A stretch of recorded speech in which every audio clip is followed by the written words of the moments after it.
Trying to give you folks some time to come on in. Grand rising, grand afternoon. Trying to give you folks some time to come on in, or they gonna have to catch the replay. Okay, Kate?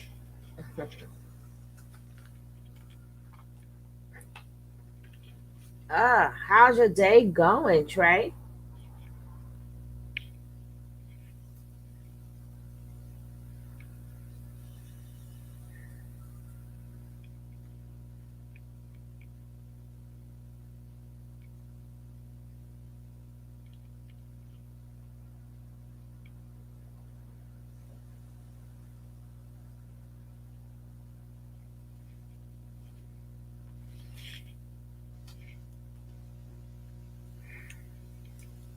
For all the people who's watching the replay, well,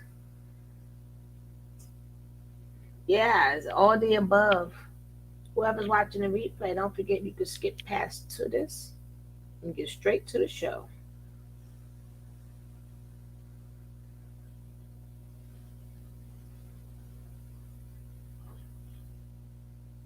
Make sure you hit that like. Hit that like. I appreciate that.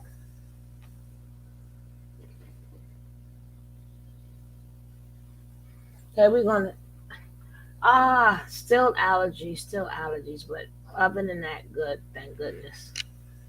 We want to hear what this topic is going to be. It's on a topic where it's three men and wait, one, two, four men and two ladies and the host. Let's see what her name is, and you can check her out. She is Her name is Viva TV. Check out Miss Viva. Viva la loca. Viva Las Vegas. Yeah, that's it. Okay, we're gonna try to wait for you to get up. All right, people are peeking in. They want to hear, and we want to start. Here we go. I'm just kind of getting caught up. I mean, I heard some of the first parts, and then and it kind of transitioned off of talking about black men and men needing to get caught up and do better. And what I'm hearing is that, Courtney was saying, when are we going to look at women specifically? But I do want to speak about black men because I think the one sister, what's her name? I don't know how to pronounce her name. K.A. Ariel. It's Ariel. Okay. You mentioned that Hey, Blanche. high value, when we talk about a certain strata of black men, that they're doing okay, but the average black man ain't doing too good.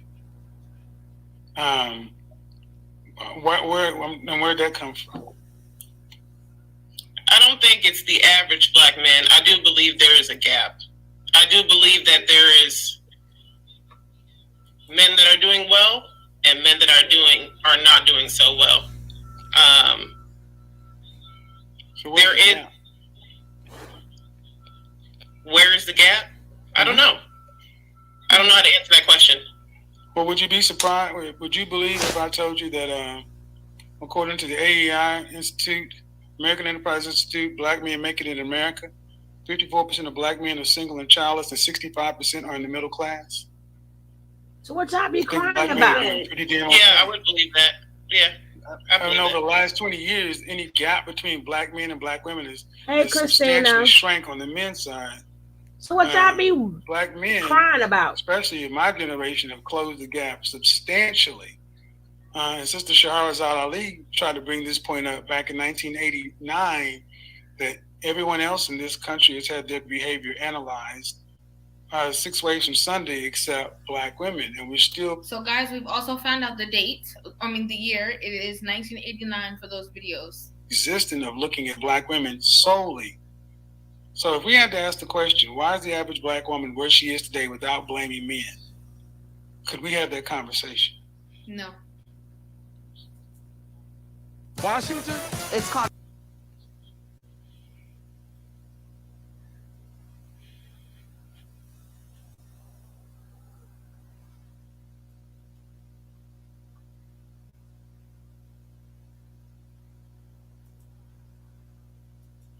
Right. No. I don't think we could.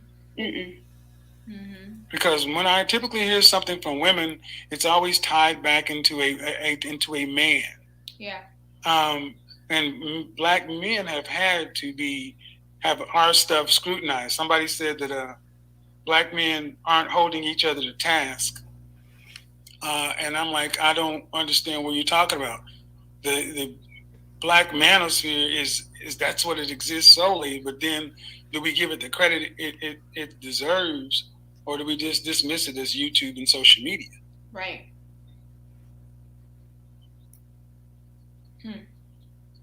I'm sorry. I feel like that's coming towards me. So you're asking. I'm sorry. You're asking if. So I didn't say that black men aren't being held to task. I actually advocate that while I think you're doing the work, I think you're having an important conversation with the sisters right now. And what I consistently say is that while you're doing the work, that doesn't absolve us on working on ourselves to become the best version of ourselves. So my statement around the black manosphere in particular, I said if that's what we've reduced, having physical interaction with men in our cipher, being able to check us, hold us accountable, we got a long ways to go. Well, that's not what it's reduced to. That's just an avenue. But the first thing I came in leading with was how black men have checked themselves and improved their situation over the last 20 years.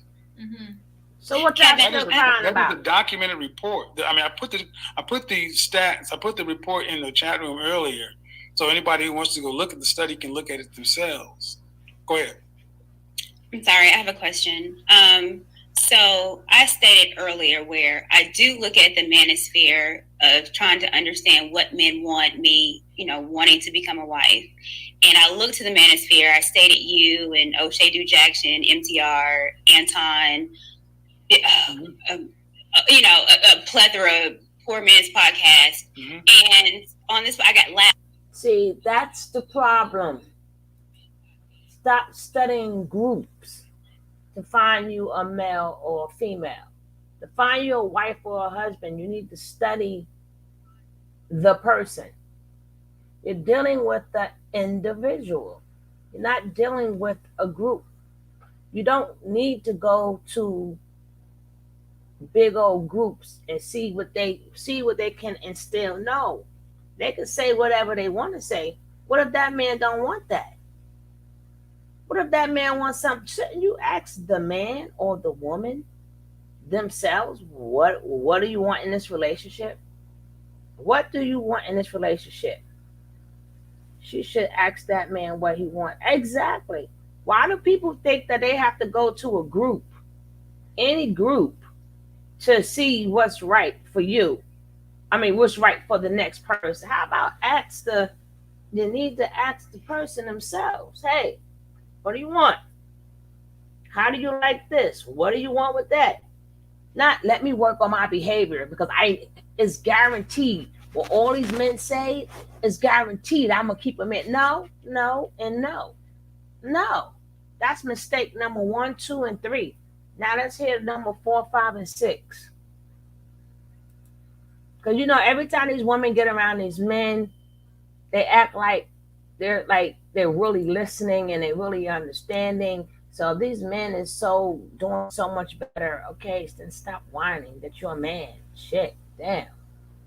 Let's go. Laughed at. I got laughed at because it was like, well, that's not real research.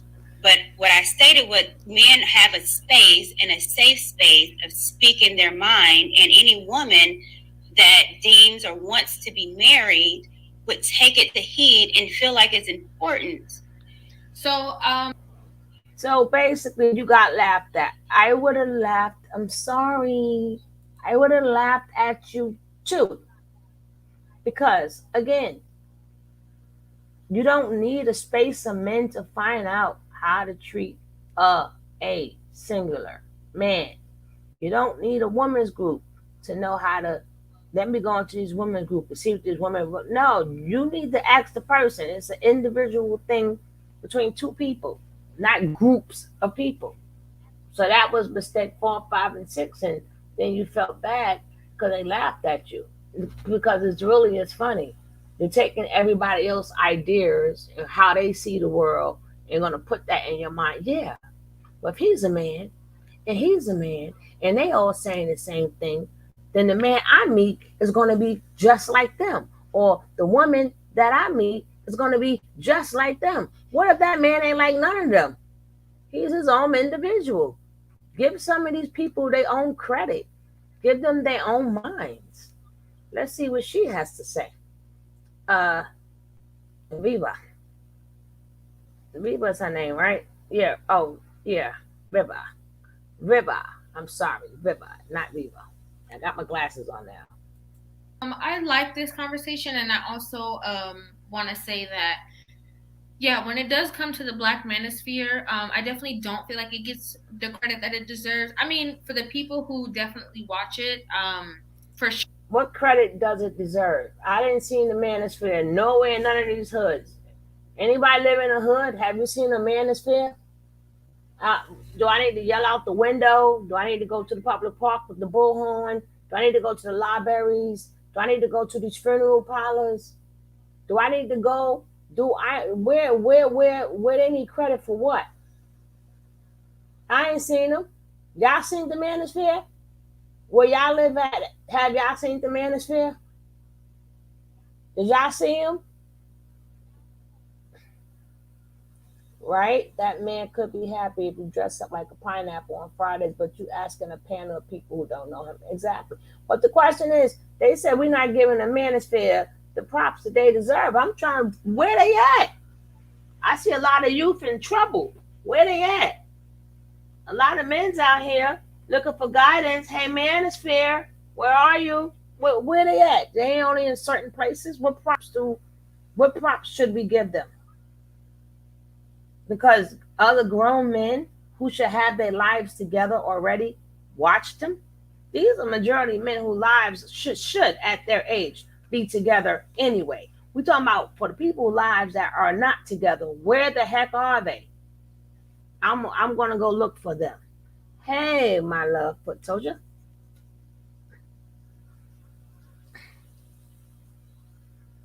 Anybody seen the man? I'm waiting for y'all to answer. Ain't nobody say nothing. Anybody see the manosphere where they live at? We got people from all over. Y'all seen manosphere? Okay.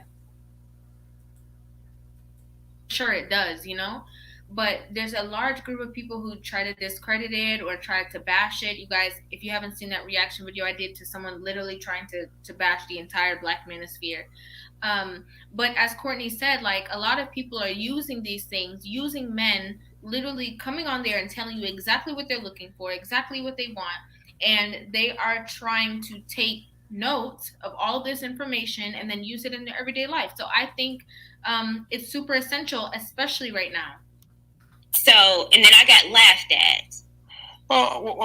But the things, I don't, how many people actually watch these podcasts before you say it's not real or it's funny? Because right. When I'm on these podcasts, we these are some well-read, learned men.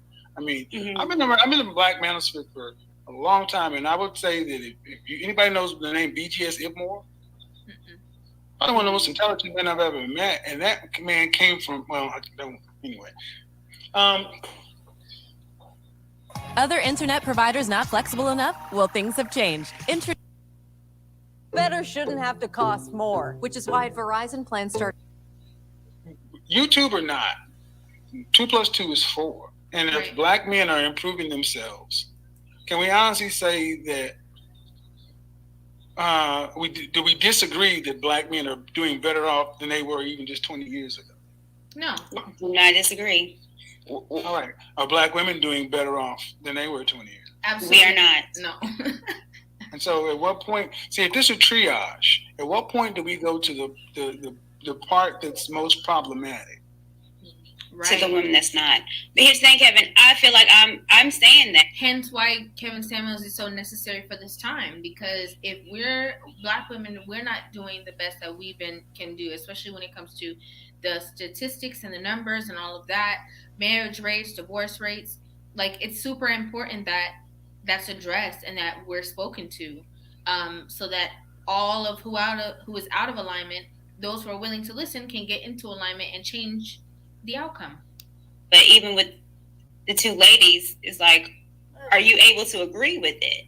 Like, we have to be at a point where it's like, yes, and it's not a but to negate it. We are not doing better. I'm able to admit that. I just don't feel like, I hate to feel, I know that other women are saying it out loud and specifically and taking accountability for what we need to take care of ourselves. Mm-hmm. True. Well, go ahead.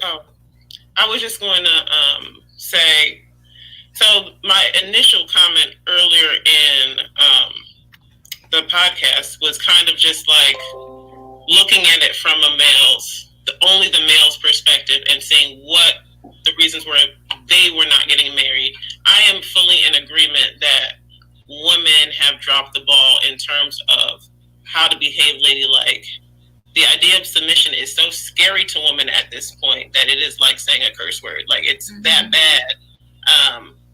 And as a result, the Black family has deteriorated. So I'm completely in agreement with you. It's just hard to view things in a vacuum in general. Well, submission, how about this? 2 weeks ago, I had one of the most contentious podcasts I've ever had just on Black women being offended to smile at Black men. Smile. Mm-hmm. So before we can get to submission, I just got off Instagram talking about cooperation and being right. And I don't think that many Black women understand exactly how far they are from Black men. Mm-hmm. Submission, Black men are just trying to get human treatment. Right. Right. Now, if you go look at that podcast. Now, you want us to walk around smiling. Why y'all don't walk around smiling? Y'all want us to walk around here smiling. Jeez, there's nothing funny. There's nothing funny. And y'all waiting for us to treat you like you're human. Where did they come up with this stuff from? They waiting for us people. But you want us to forget submission. Y'all men keep asking for these things. If you're not getting it, that's going to tell you ain't going to get it. Y'all going to have to deal with that. Y'all want us to deal with a lot of stuff. Y'all going to have to deal with that too. Or y'all need to move to where y'all going to get complete submission. And these women, stop listening to these men. I'm not saying act a fool. I'm not saying be vulgar. I'm not saying drop a like. I'm saying be respectable to your man. But let him make sure exactly that goes both. I was getting ready to say that for soldier. That just need to be respectable of each other. All this extra crap, but we're gonna hear him out. He want us to smile. He want us to smile.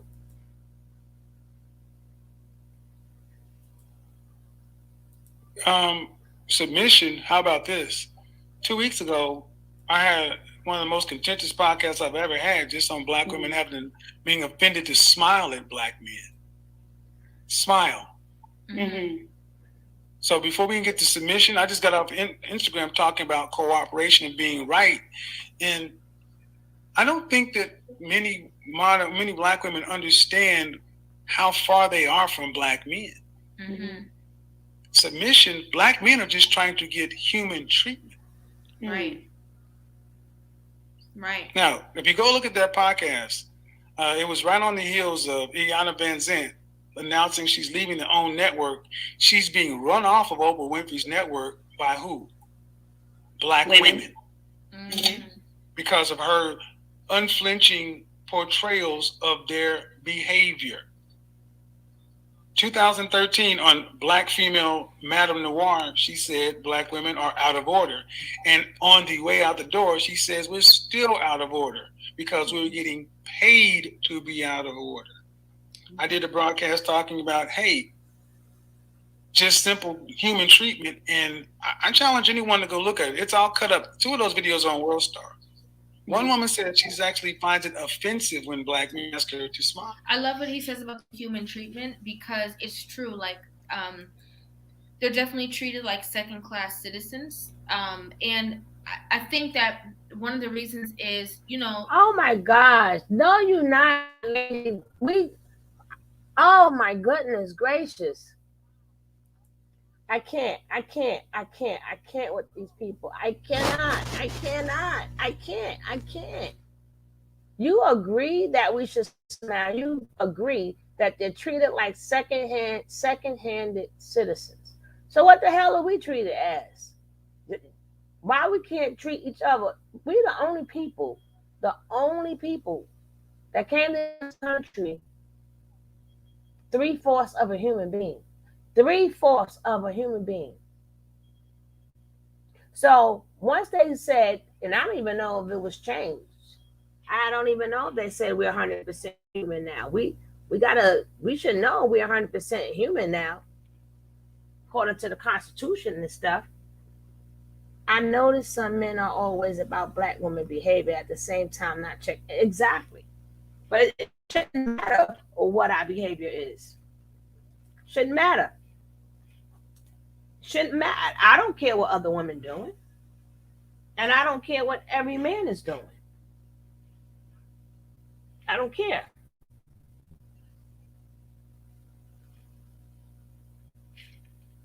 You supposed to be with who you supposed to be with. And we treat men like second-hand citizens. Like we both have not treated like second-hand citizens. So you're trying to say out of all the 50 million videos that's about women teaching us how to check our behavior, you would think that you would think that they would treat the men a little bit better, right? You would think that the men have better behavior according to society, right? The way these videos are, we have the worst behavior ever.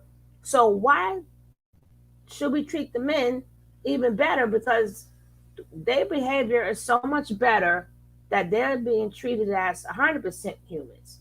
So who is really this being treated as a second-hand citizen? That would be the black female.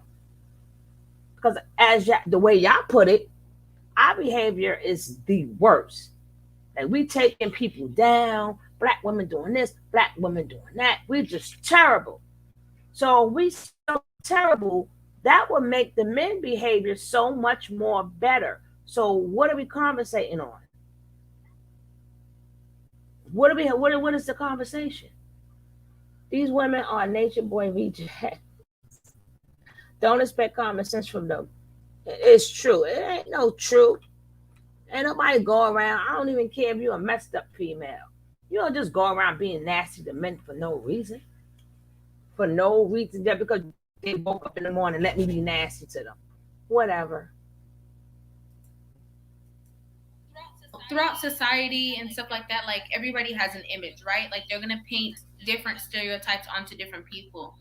But somehow, even within our own culture, I feel like many people have been tricked into believing that their man is the enemy, right? So they believe that the person, the depiction of the black man in the movies is, now they see their own black women see their own black men through those lenses, through those depictions. Which is super unfortunate because you don't see other people doing that. But I feel like this is the easiest race to divide and conquer. And it's been like that, that whole crab in the barrel mentality. That's been a thing for too many years, and it goes all the way back to the plantations. So it's a horrible thing, and I agree they are just trying to get normal treatment. Before submission, before cooperation, they just want to be treated normally. Like if you would see anybody else who smile on the street, so why wouldn't you smile with them? So submission, if you can't even get the average man mm-hmm. cannot even get a black woman to treat him like a person. See, do we believe that, or do you think that's an exaggeration? It's true. Oh, I believe it.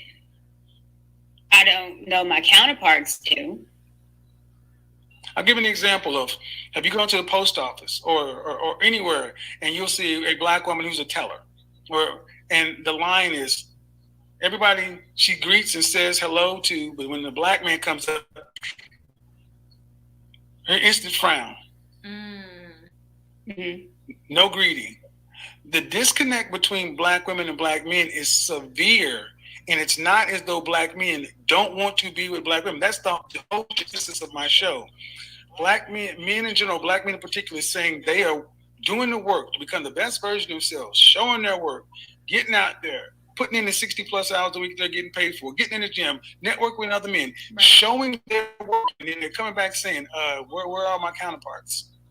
Why I can't even get, she don't even want to smile at me, be nice to me. She thinks that I should have to take her at 185, 200 pounds.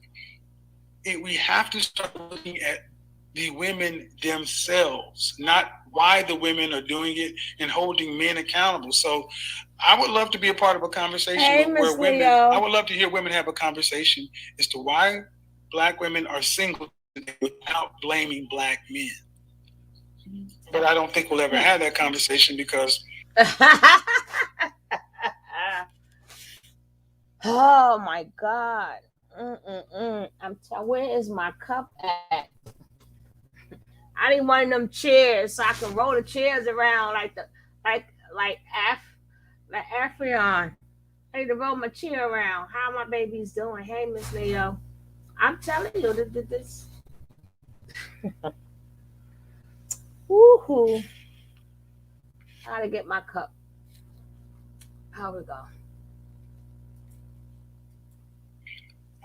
That would require a lot of accountability.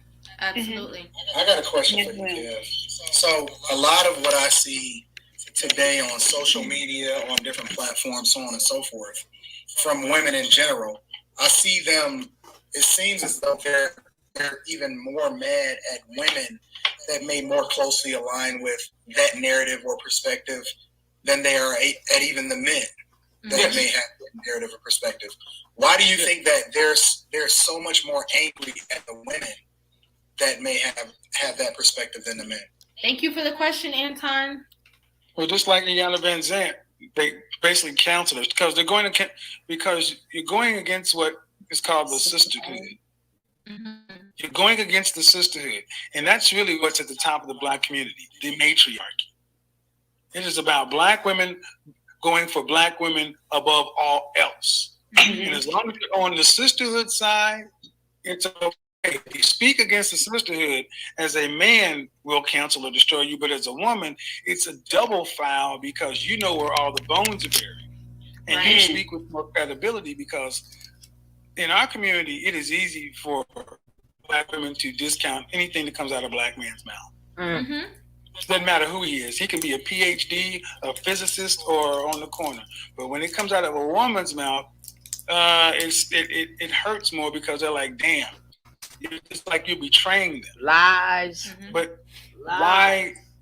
Lies. And I don't care about none of that because at the end of the day, if you are a real sister to somebody, if you're a part of a real sisterhood, you know what you're going to do? You're going to tell the truth.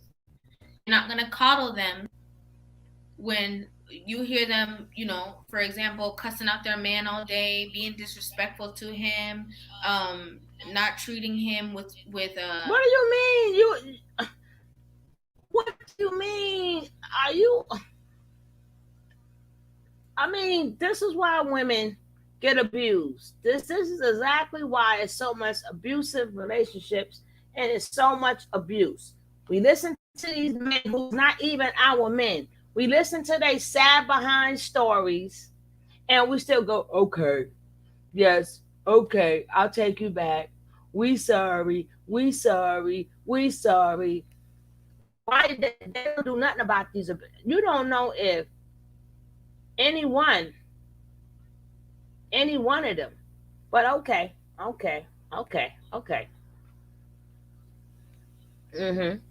And I think the person who does the show, I think his name is Lapeef Jr. Now, Peep Jones, he might take this video down, but we're gonna watch it. If he take it down, he take it down. If it disappears, it disappears. You know, when it's we can't have an opinion about the golden boy. And I'm like, I don't know when we ever got to that part. We can't have an opinion about the golden girl or the golden boy. Now, I don't spoke upon women. It's crazy. I spoke upon women going in on them. I ain't not near one of them. Thank goodness. Was like, you use my stuff. Only the men did that. Only the men. Only the men did that. Not one woman.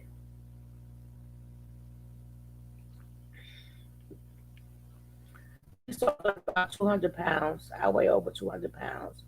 And I turn more heads and get better quality men at 200 pounds. You had it right, golden girl. All right, darling.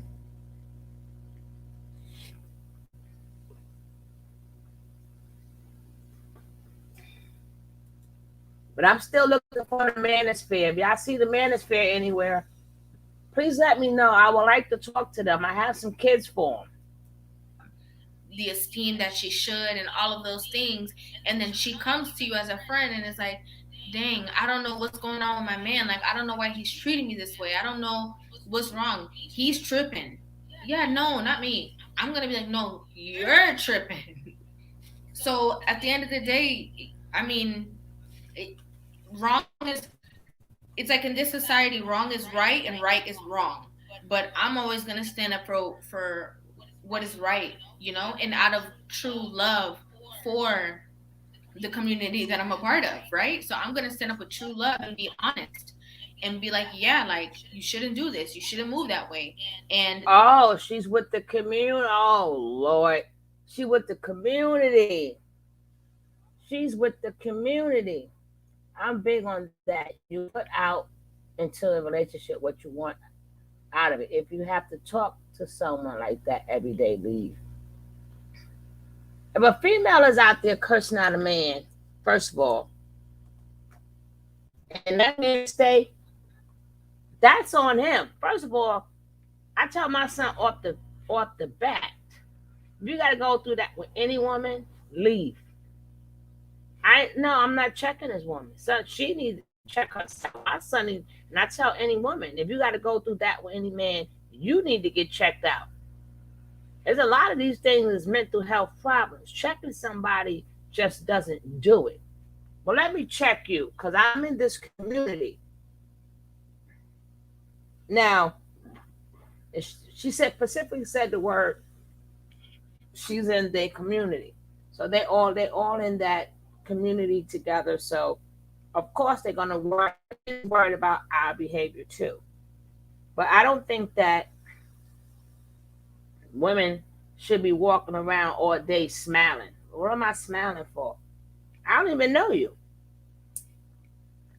These women walking around, they're gonna smile in the wrong man's face. Then we don't see that woman no more forever.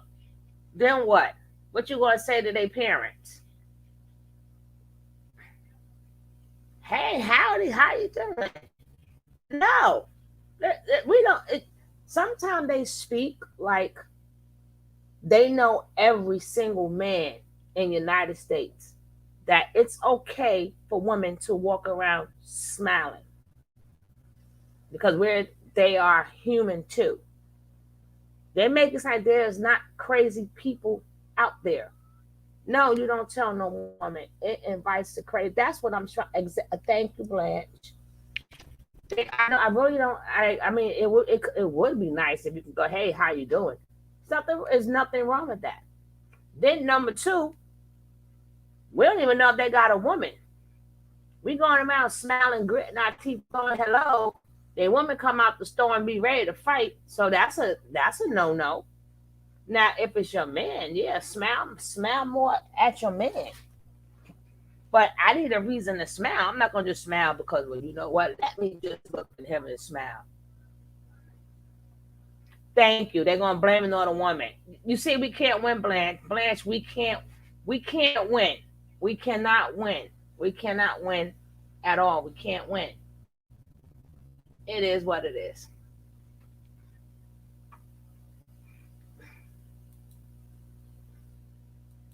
These are things that we can change, and hopefully it does help.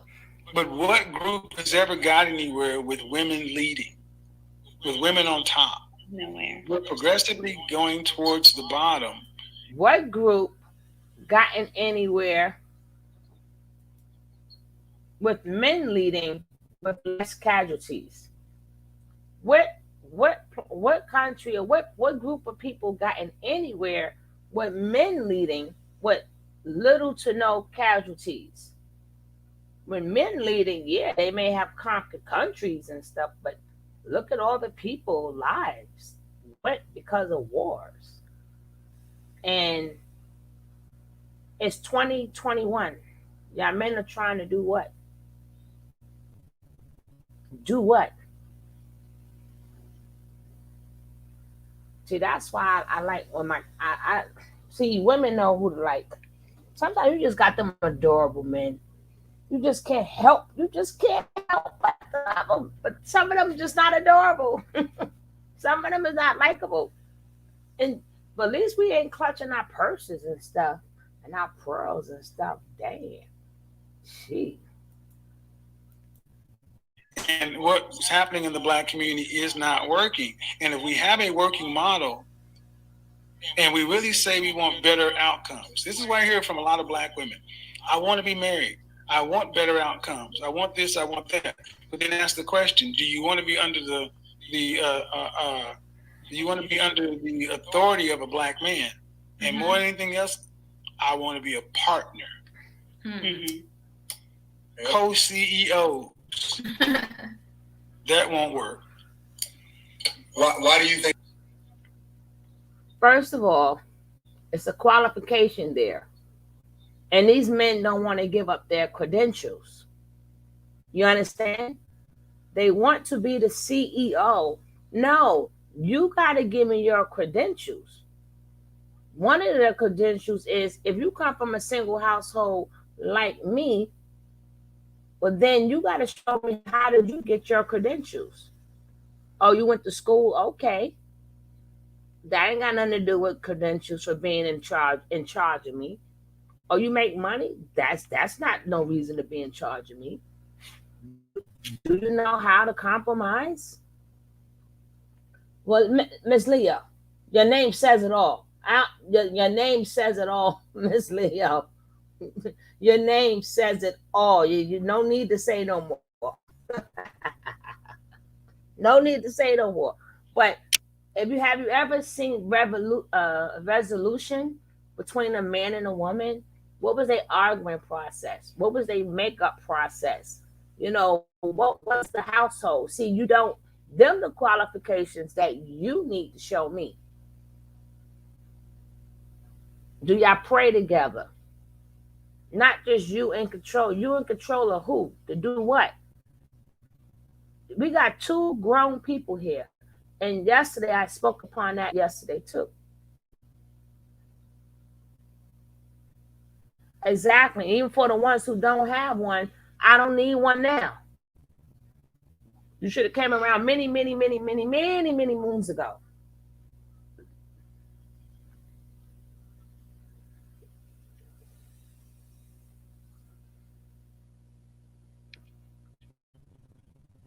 Oh, let me share. I didn't even share myself.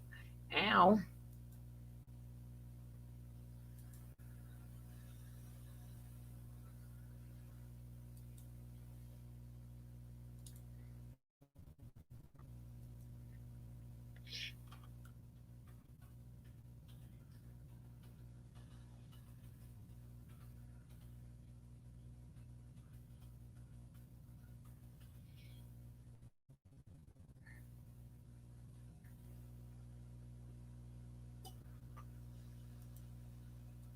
Think that won't work. I think that it won't work either. And I actually spoke on this a little bit earlier. But what's your perspective towards women that want partners when it is when they're looking for relationships? Well, because we're different. Men and women are different. Man's first instinct is to correct and discipline. A woman's first instinct is to nurture. And here's the thing: if you have a biological child with a woman, she can't pull biological rank on you. And if you say, "This is what should happen with our son," I want to go right. She wants to go left. A decision has to be made, and not making a decision is a decision. Who leads? Who decides to stop fighting in the direction we go down? And see, when you're equally yoked, when it's two people, you can stay sitting in the middle lane. I mean, people watch the Karate Kid. Karate Kid, there was no line. Cross the street, stay on one corner, safe. Cross the street, safe. Go to the middle road, get squished. We keep going to this middle co-partner equality situation, and it doesn't get us anywhere. Because at the end of the day, when black women are truly able to say it, they don't have faith in the leadership or the abilities of black men. Some of it comes from what they were raised and programmed. Right. But when you start to see the men step into their position, also there's another dark side of it. A lot of black women don't want to give up power. Yes. They got power. They like power. Power is seductive. Power, and if you know anything about power, it requires more power. You're not going to get someone to give it up. If you got power and privilege, what's the argument they're going to give it up? It's going to have to be taken. Yeah, I have a question too. So I think I agree with that power statement. There's always, I mean, I feel like as black women already, like we have a really strong energy, like no matter what, right? And I do feel that way. Like, the strength can be put into the wrong place and into the wrong things. Instead of being in a, obviously like a relationship. My husband and I agreed to never pop up on each other. Exactly. Having both male and female friends are healthy. Friends don't sleep with other or have sexual intent with each other. God bless that my husband was my best friend, and we talked about our ex. Thank you to him, not to a freaking group. See, with me, if I gotta, if I gotta, if I gotta, give you this tongue of mine, then I think you better leave me alone.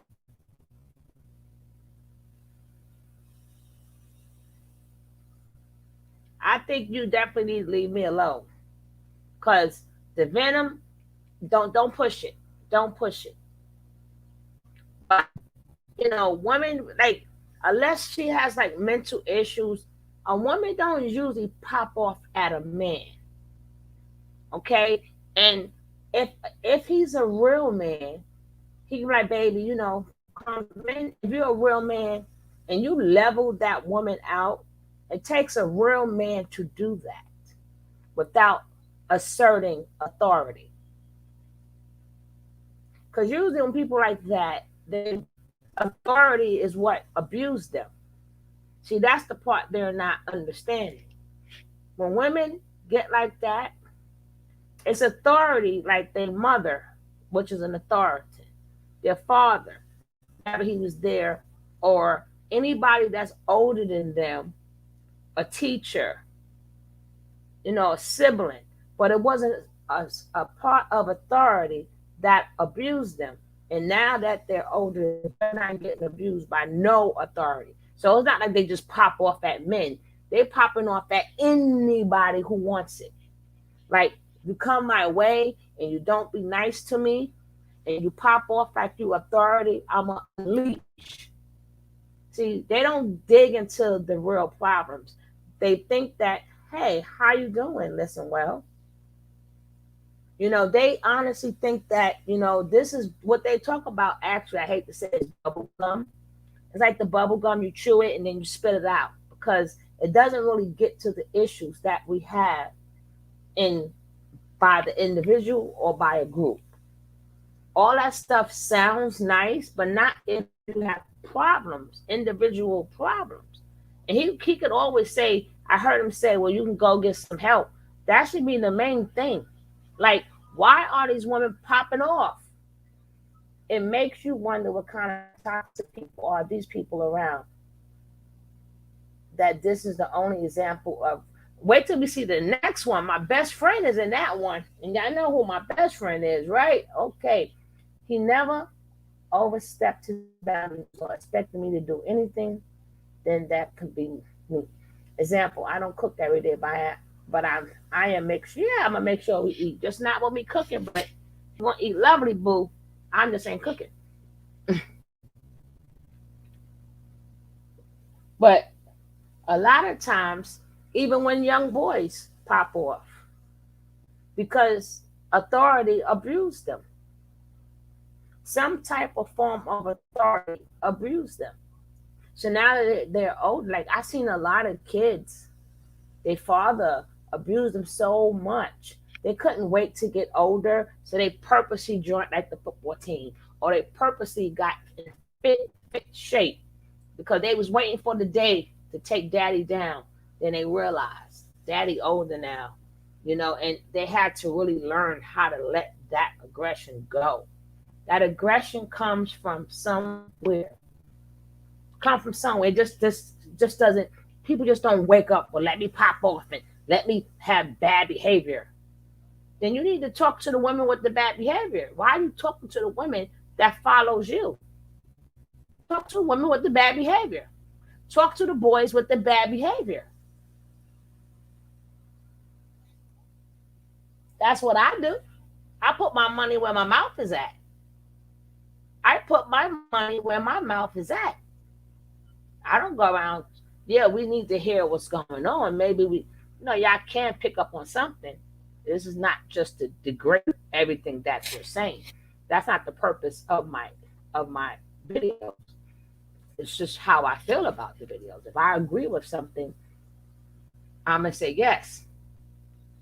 But even in the song, "No Pain, No Gain," she said you can't grit your teeth with every man you meet. That was in a record, and you telling us to smile. But Betty Wright told us you can't grit your teeth to every man you meet. My youngest son is going through. He think young girls is trying to use him, but his father will always say, "As long as I have a bag in my hand, your mother is happy." Mm.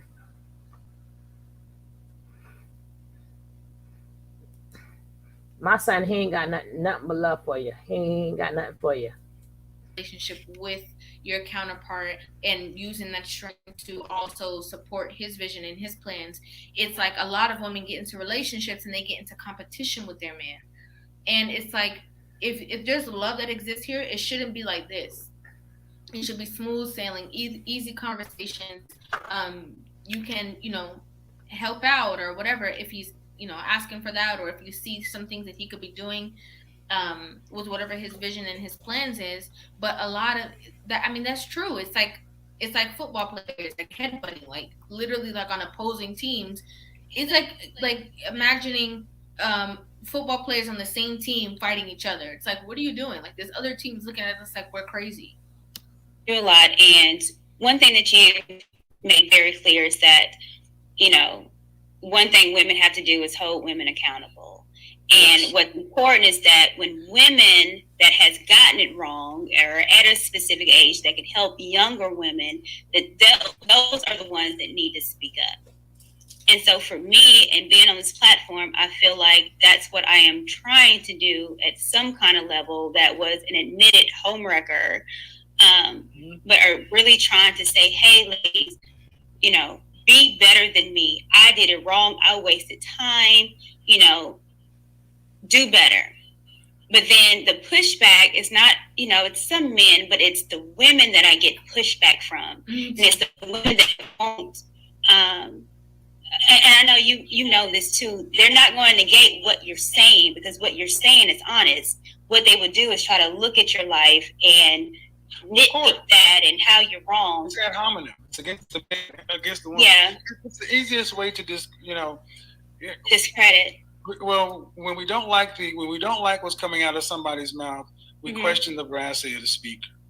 You know, I've had women sit around talk. I don't like what he says, and then sit there and try to go into how they think I look, and I'm like, you got a you're in disguise from head to toe, talking about how I look.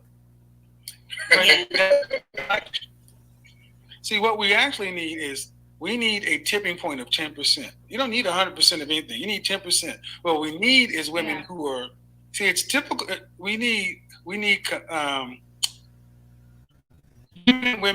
to put their boxing gloves on.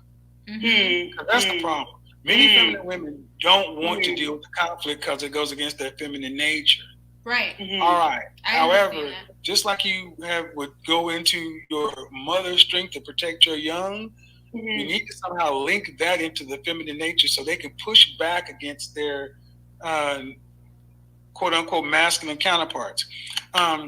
There's a Netflix called Miss America. Now, do these same men tell where are the stories of these men saying, "Hey, I don't condone domestic violence," right?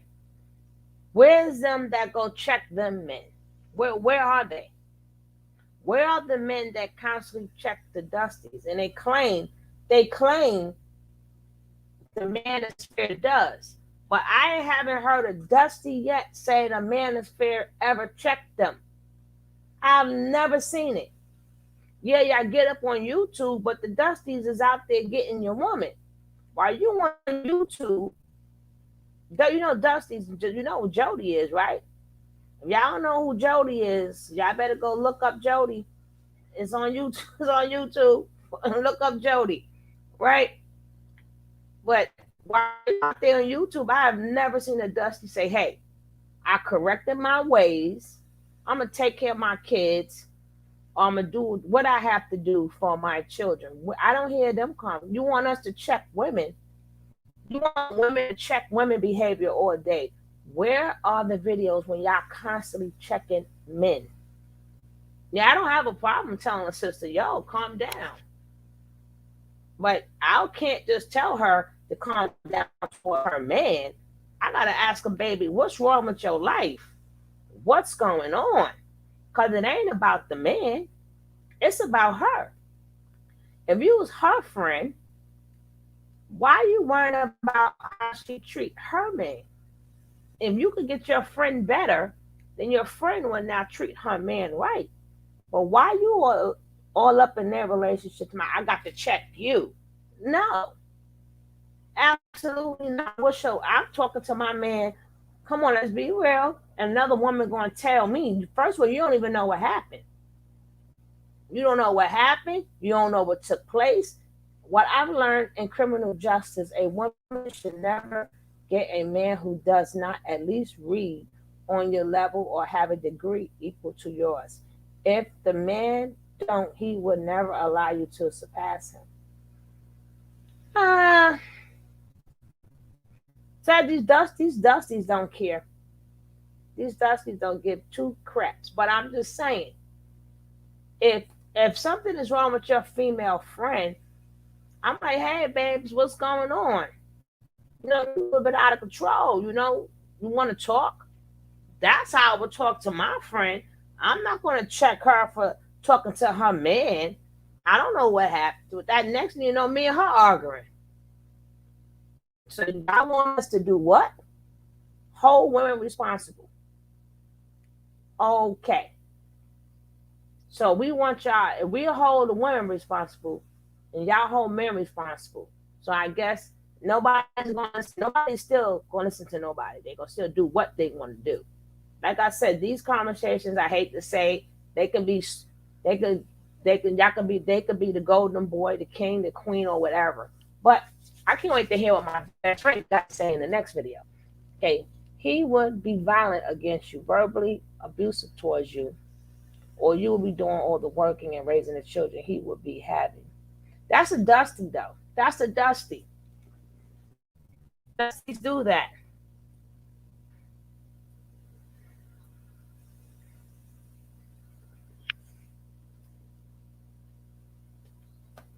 But usually, if you are a woman, I'm not. You should pick somebody that's equally yoked. Now, I think that's what you're trying to say, Miss Leo. Get a man that's equally yoked. If it's equally yoked, there's no pulling, there's no pull, no pulling back and forth. There's no pulling. Now let's go.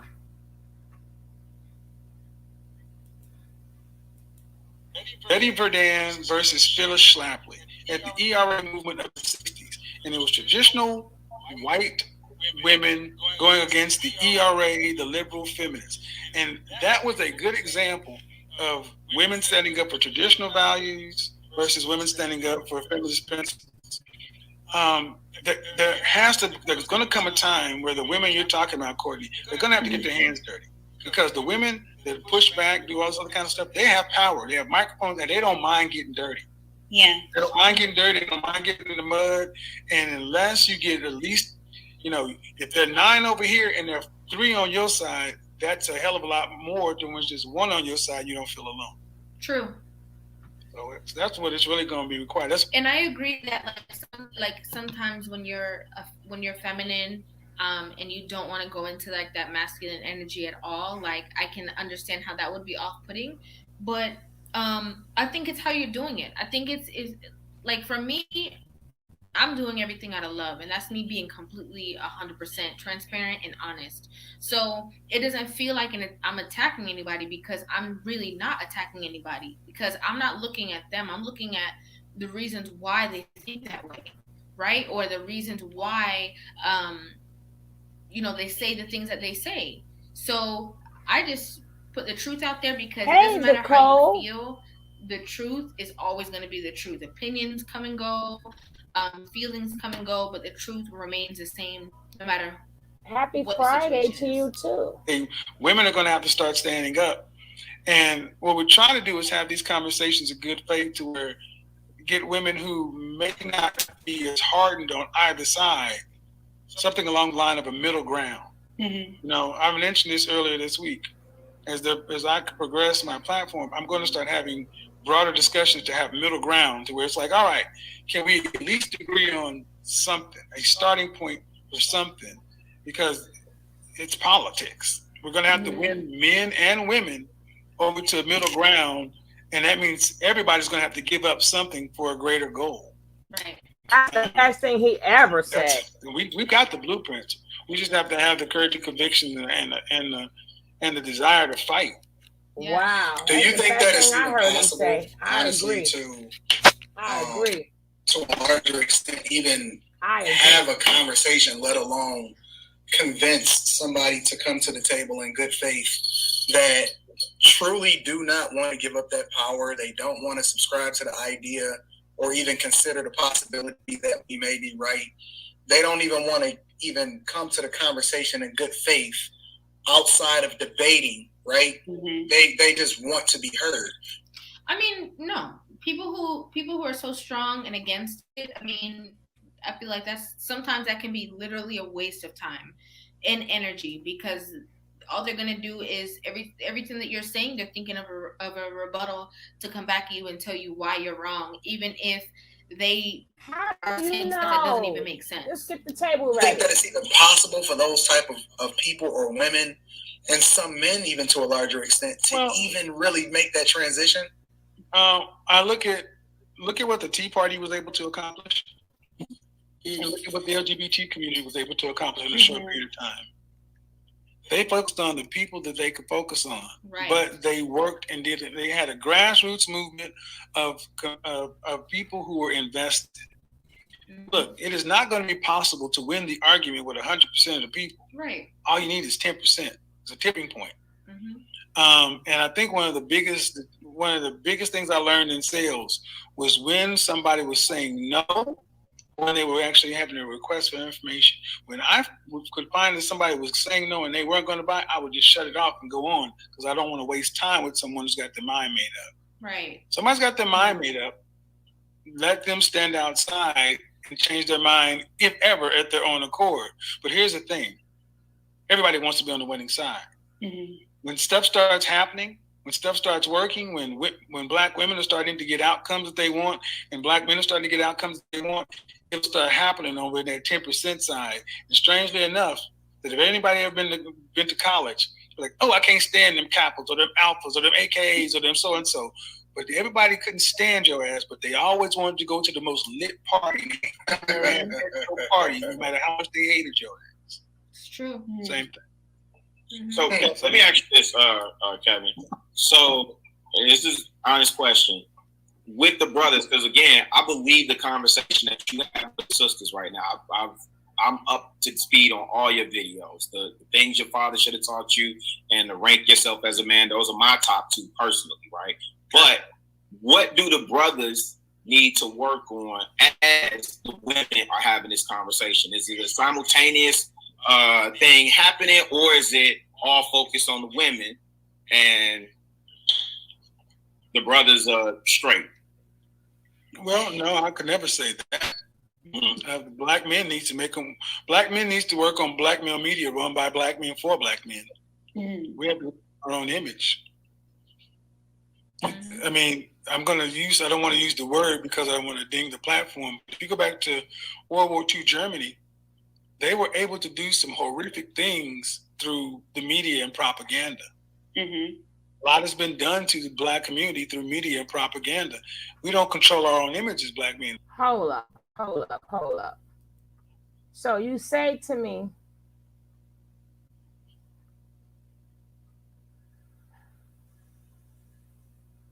oh my God, you pronounced my name correctly. Thank you.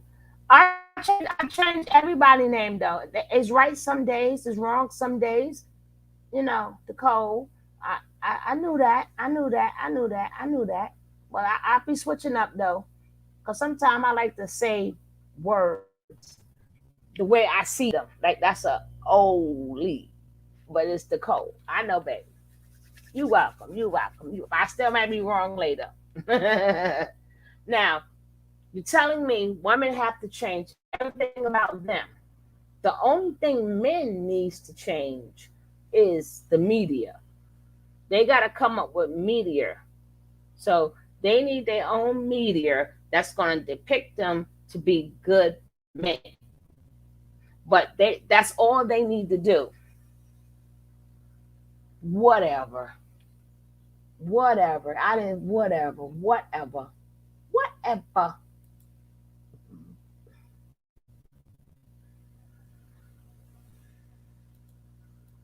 And black women have more access to the levers of media power than we do. We need that run by us for us. Because when we run our own black male media for us by us, that's an economy. That's an economy that spawns off into other things. That's an economy that spawns off into, if you want to sell into the black community, you have to go through black male media. That also goes into, and that branches off into advertising, media buys, banking, all other kind of things. Black men have to go for power. And the biggest power is our image was taken from us in 1915, D.W. Griffith's Birth of a Nation, and we have yet to get it back. We've yet to get it back. And now social media has come along, online media has come along, and it's democratized the airwaves. You don't have to go through the FCC, such and so forth. What we put on our Instagram, our TikToks, our Facebooks, our YouTubes as black men, as we're using that to launch and go into our own endeavors matters. Right. This is why these kind of things are important. This is why when I talk about I don't beef. But we're going to have to. Tyler Perry has Tyler Perry Studios down here, right? He's employing hundreds of black people in $1 billion business. Black men need Tyler Perry Studios from a power black men side first. But see, being male affiliated does not mean being anti-female. I think it's the ultimate being pro-female because it gives women a choice. It gives women a choice to actually deal with men who are out for the best outcomes of their people, just like every other group of people on the planet, or working in the greater system at large. So no, I'll never say pressure needs to be off of men. No, we got to fight everybody else. We just got to stop. We just got to stop being at war with our women. Yeah. So I got a question. So I know that you stand on, and even to a larger extent, you went into you went into a deeper conversation about it on Joe Budden's platform, where you were talking about the fact that you don't even entertain the idea of when people say negative things about you, especially guys, right? I personally struggle with that a little bit more than you, in that, because I have a platform, I'm willing to take hold guys accountable, even though I want the best for them, right? The intentions a lot of times don't necessarily align with the actions. So my question then becomes, how do you, because you practically the hottest dude on the internet right now, how do you keep yourself above the fray, and that you're very supportive of the different platforms and the people that actually align with you or are rocking with you, but at the same time, you don't entertain or you don't deal with, to a larger extent, people that actually have I don't look at to it. say about you. It ain't about me. Right. It ain't about me. Right. The trip. I could not have said that better myself. It's so true. It's so true.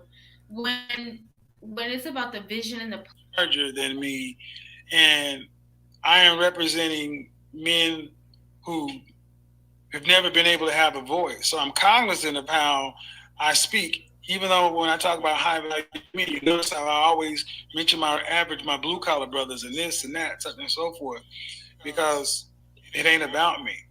Now, make no mistake, I don't necessarily like it, but I understand that also this is new information, a new way of looking at things for a lot of people. And it's shocking. It's hard to hear.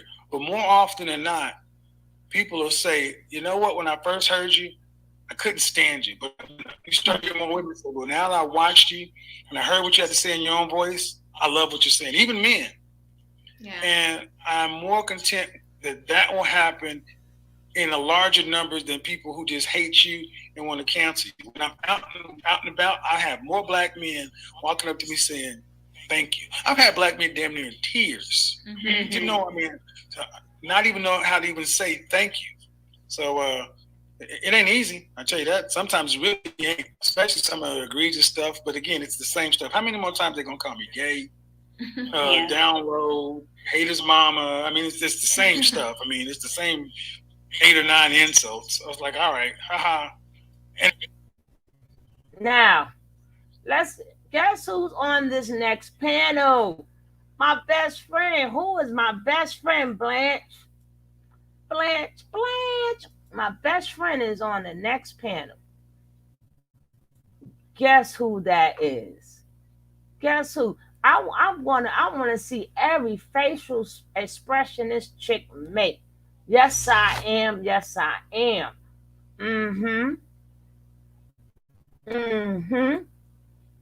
Let's check this out. Oh no, yeah. She's on this the hyena, baby. You damn Skippy. Look at her face. Look at her with all these men. Like, please marry me. Marry me. Again with another video. If you're new to this channel, hi, my name is Riva. It's very nice to meet you. Before we get into this video, make sure you guys follow my Instagram. It's @are watching this video because it looks like Anton, based on the title. As you guys know, I don't watch the videos before I'm on the panel with them. So I'm definitely popped off the screen, but look at her. Also appreciate you. Look at that smile she got. No, she hot like an oven, goddammit. She hot like an oven. She like, Lord help me. Lord help me with all these men. Woo-hoo-hoo-hoo.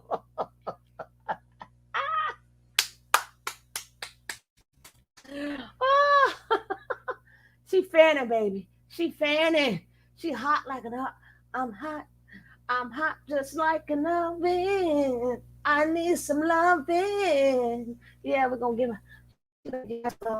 Oh Lord, but I'm telling you, she looked like a darling duck, a dark-winged duck. Exactly. Oh my God, she has made.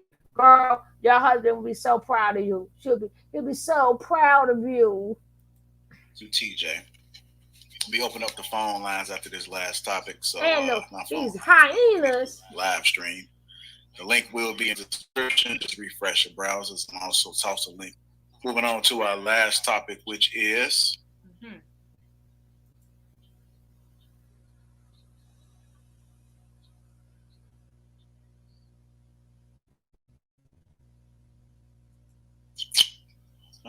put it on the queue. I'm reading to you guys. Are traditional women more likely to marry younger before modern women, and why? Are traditional women more likely to marry younger before modern women, and why? Start with you, Amira. So I this has been a topic like where they say that if you are a modern woman, but if you're a modern woman, one of the signs of being a modern woman is having a grandiose education, a career, and marrying very late. So I guess I would have to agree with that. Yes, that for a traditional woman, the purpose is to get married. Like honey, from little, we think like, oh, I need to get married. I need to marry fast. So yes. Stop. Sorry, guys. Not being called out on the show by your husband. Not that. All right. I'm going to go with you, Rilla. Are traditional women more likely to marry younger before modern women, and why? I don't know. This girl if is there are 16. What she data, know? statistics, whatever, on this, but I think to the observable, the answer will be traditional women tend to marry younger. In addition to what Amira was saying, I think that traditional women tend to seek out men who lead and who have vision and naturally align themselves with the men who do that. And I think also, like when you think about, like when I think about my grandma or my mom and that generation, they were brought up like, the whole goal was to get a husband. The whole goal was to settle down, raise a family, so on and so forth. And so I just know that we don't see that play out as much today. I think women have been programmed like, go out here, get a job, live your best life, hot girl summer, this, that, and the third, whoopie whoop. And what people are finding out is that it's not working in their favor. I'm going to agree with Amira and Rilla and say that, yes, traditional women do get married younger before modern women because, as he said, I feel as though, and I also have seen, they made her last. Where mothers who are raising their daughters to be traditional women literally are raising them to be somebody's wife. Their mothers are more teaching them like, be independent. You don't need a man. Don't be like me. Da da da da. So I think that yes. Questions. If I may, Rilla, I got a question for you. My first question. First question is, I don't want to get into the details of your relationship. So let's just say hypothetically, you are a single man today. Would you date a modern woman? Good question. We don't want his ass. Knowing what I know now, we don't want your ass. No, I wouldn't say I wouldn't date her. I probably would date. I probably would entertain the idea because I think, realistically, it's not a ton of traditional women out here. So you're saying I'm at the age that I'm at now. I've been through my life experiences and I know what I know. We're not going back to when I was younger. And you single, hypothetically, if you're single, yes. You know everything you know. You single, you rocking. Would you date a modern woman today? Honestly. We don't care neither. I probably would date her. That's honest. That's that's honest. I would date her. Okay. And then my follow-up question, if I may, is to the ladies. What would you identify as? Like, if you had to identify yourself as either traditional go or ahead, modern, Crimson. Go ahead and lie. Hybrid. Kendra. And then Kendra. What percentage, if you are some hybrid, if you would identify yourself? Go ahead and lie, what percentage Kendra. would you say? Just would you say you're more modern versus more traditional? I'm gonna go first because I don't want it to seem like my answers are influenced by anyone else.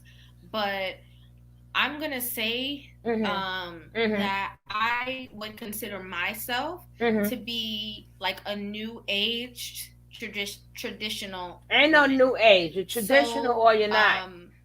What I mean by that is like I personally believe that the man is the head. He's the leader. You're traditional or you're not. You're supposed to be cooperative, submissive to your man. He has the final say in the household. If it's no, it's no. It doesn't mean that I don't talk. It doesn't mean that I don't express myself. But it does mean that I respect my man to the utmost. And then I will say what I feel, needs to be said. Doing all of the, like my grandmother lived in like most traditional women, or whatever the case is. I would say about 85. For me to identify it as. Right. I don't want you to evaluate it based off of what I would say. I want it to just go based off of what y'all think right off the bat. After Mary goes, I will explain to you why I asked you to do that. Thank you, Kay. I would say 90. I would say maybe 85% traditional as me, and 15 modern. Twinsies. I would say that just because I definitely could have guessed that we would have been in the same range based off of how she articulates herself and based off of her views. So that's kind of really funny. I'm always in dresses. I'm very submissive. I married early. That was very important to me, was marrying and not, and I'm very family oriented. The 15% modern would be because I went to school, I went to college, I'm interested in law, and I'm interested in politics, so I do like to think a lot, which is kind of like not typical, and that's not very traditional of me to be that interested in politics and so on. So it's not traditional to go to college. It's not traditional to think. It's not traditional to want to be a lawyer. It's not traditional to want to be in politics. Y'all hear this? Do you hear this? That's not traditional. Do you know when it wasn't traditional? It's because it wasn't no schools for us. Maybe that what can that been the tradition? Why grandma stayed home and great grandma stayed home? Wasn't traditional for the man neither. A lot of men left school by fourth grade, and I literally mean by third grade, fourth grade education. So regardless of what child they had, a boy or girl, every generation in America, I can't speak for other people, every black generation in America, they want their children to have more than them because tradition did not work. They lived it. They was forced to live it. They was forced to when mama had to stay home and take care of the kids and daddy had to work. So they was forced to live off that one paycheck. This was forced upon them. So tradition didn't work. You're not going to tell me as a parent you don't want more for your child than what you got. I mean, I could be wrong, but every person I know, down to women, or male or female, they always said, hey, my mom pushed this, my mom pushed that. Now, at my age, I'm quite sure I'm older than them, but at my age, I never heard my mother say, oh, and so if my grandmother was born in the 30s, the early 30s, I would never hear my mother would be her first child. I've never heard her say my mother wanted us to be traditional. No, they wanted their kids to be something. Yeah, exactly. Time moves forward. But the thing was, when we were traditional, quote unquote, that's because we had to be traditional. There wasn't no jobs for women. Women had to stay home. We had to live off that one income. And it was very hard. It was very hard when a man went and worked 18 hours and they're still hungry by the end of the week. they're still hungry by the end of the month. So certain things had to be that way. We came here with no tradition. So how would you say that it's traditional? We don't know. We black people in America, I'm sorry, y'all may not want to accept the fact that we had to make up shit as we went along. We had to make up stuff as we went along. You cannot tell me that's tradition. How you know that's tradition? And what was happening at that time? You don't really even need to study all these different things. You just put your mindset there. What was going on in the 1930s? Was grandma able to work in the 1930s? Yes or no? No. And if grandma did work in the 1930s, what type of work did she do? So there is no traditional, non-traditional. Now maybe Amira can say that, but the rest of y'all cannot say that. And even Kendra taking on the Muslim tradition, it's still not her tradition either. It's not her tradition. Chick, you born here in America. We have no tradition. We make stuff up as it go. How many kids were separated from they don't even know daddy? Please, but we'll hear this out before we get to the last one. That's my modern side is like I wear hoodies sometimes, like and I'm into more mental things, thinking. So I love that she said something about clothes because that just goes back to like her culture. So, we can only identify what we consider traditional, right? Based off of like our lifestyles and like what we've seen and how we've grown up. So I like that she, for her culture and like, I'm not sure exactly what her background is, but the fact that she pointed out clothing because, wherever, however because she just said what I said, and what I said is true too. What I said is true. She's cultured and wherever her traditional, like extremely so. So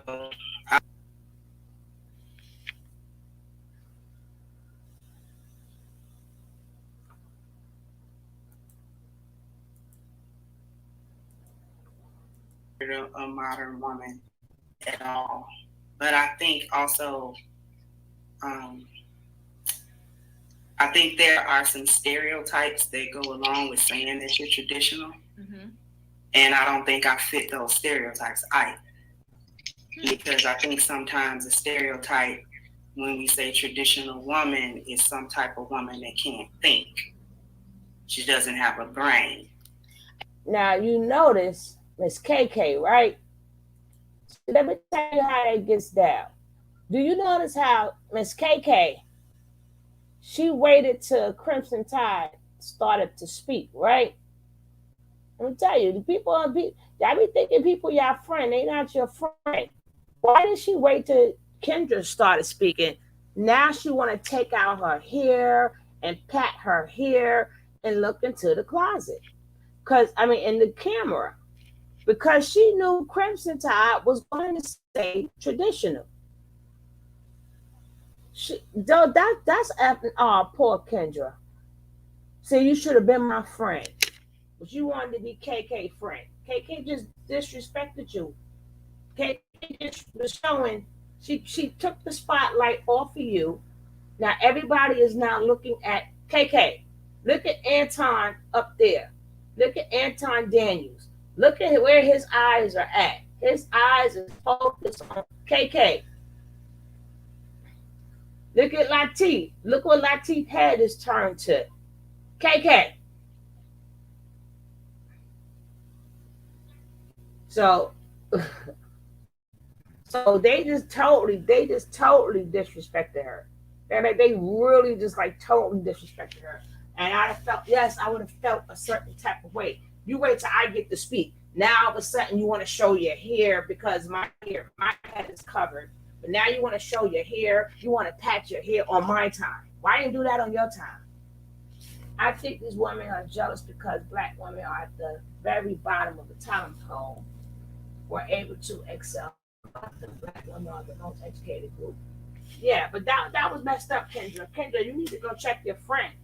Your friend ain't paying you no mind, and all of a sudden you talking low, and your face. What happened to that good snipe energy? What? Come on, Kendra. Come on, Kendra. I'm rooting for you, Kendra. I'm rooting for you, KK. Kendra, let's go. But that K, hey, mm-hmm, mm-hmm, mm-hmm, mm-hmm. She not your friend. And I think percentage or anything like that. But so far, what she's saying about like the thinking is almost because she doesn't associate herself at all with like the modern woman because she's completely. So, I just wanted to sort of put that out there that if a woman does identify as a traditional woman, that does not also include that she has to be subjected to the stereotype that she's some sort of automaton or she's got to be some kind of step. They cut the camera off. No, they cut the camera off of Kendra. Kendra, they took the camera off while you were speaking, yo. That's funked up. Kendra, did you see them cut the camera off? And all we heard was your voice, and they took you. I know, right? Them your homies, though, right? And you can't say nothing about it, cause you're a lady. Yo, I'm done. I'm done. Yo, they took the camera off her and just had her voice speaking. That's funked up. There we go. Michael sent $5.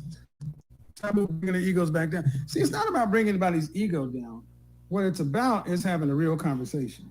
It's about having a real conversation because if there are women who actually, it's about having a real conversation. If there are women who honestly believe that there's nothing wrong with them.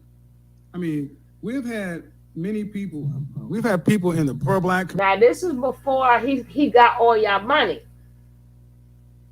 This before he got. Hey, Craig. So my Chrissy baby.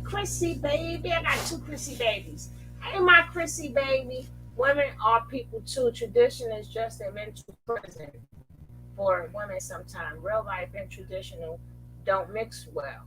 Especially now. We are more aware now, so we can't subscribe to that. Exactly. But this video is before that gave him all y'all money, right? So when he took all y'all money, he went and got him a nice place. But this before y'all gave him all y'all money, honey. This before y'all gave him all y'all money. So he had to set this up the best way he could. Kevin,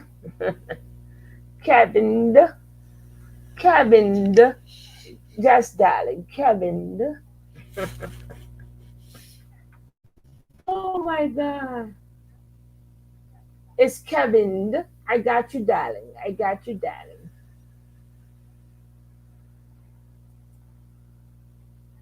That's what I call my nephew, Kevin. Community telling women that they're gods. And if there's nothing wrong, if you're infallible, that's cool. Why don't you? Hold on, y'all peeped that? My boy Kevin got that Hermes bracelet. What? Damn. Oh shit, a light went out. Yeah, my boy is styling. It was a pandemic for my boy. Listen, it wasn't a pandemic.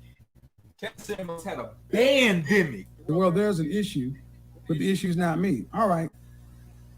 How do we address it? Yes, you can call in if you want to. Miss J, oh Lord have mercy. Here we go. Now remember, I'll be nice to you if you're nice to me. What's she saying? I'm a PhD. I know. Now, understand something, guys. When you guys call in, I'm going to ask you some questions too. Ladies. I guess he's taking guys too around this time. I didn't know that. It's 2020, last year. What's going on? Jason.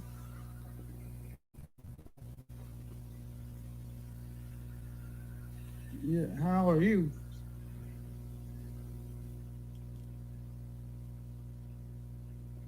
Okay.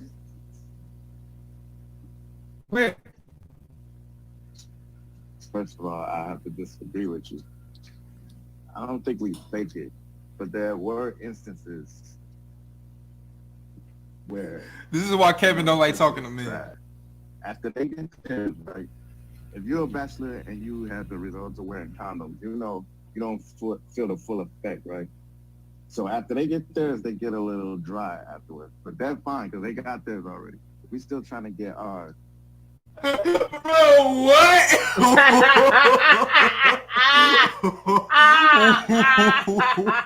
What the fuck is he talking about, boy? God. Oh my God. Oh shit, this is why Kevin don't talk to men no more. God damn. Ladies, I have to make a service announcement. Ladies, I sincerely apologize to you for the type of men, the quality of men that are out here like here. This guy does not speak for all of us out here. I don't Wipe know your nose, baby. Wipe your nose. Wipe your nose. Wipe your but he nose. started it off Oh, on that's the an error. longest of feats of the longest foot ever. Okay. Oh, and the thing behind me, this is somebody's Zoom background. I'm not, and I'm a freaky deaky shit right there. Okay. But anyways, this dude came in talking about a women's pussy being dry because I have a condom on. Holy shout out DJ Academics. Let's restart this shit. Let's go back. Maybe I'm missing something from what he said. I don't think we fake it, but there were instances where the pussy is trash. After they get theirs, right? If you're a bachelor and you have the results of wearing condoms, you don't feel the full effect, right? So after they get theirs, they get a little dry afterwards. But that's fine because they got theirs already. We still trying to get ours. And it's a little complicated because you're not feeling the full effect. So after a certain time of just going and going and going, we do kind of back out, pull out, and just like. How old are you? I'm 40. Look at me. I'm 40. I don't and I'm an electrician. Hold on. Check your ego, bro. I just asked how old you were. That's all I did. Did you hear what I said about the Psychology Today study? Say again? Did you hear what I said about Psychology Today?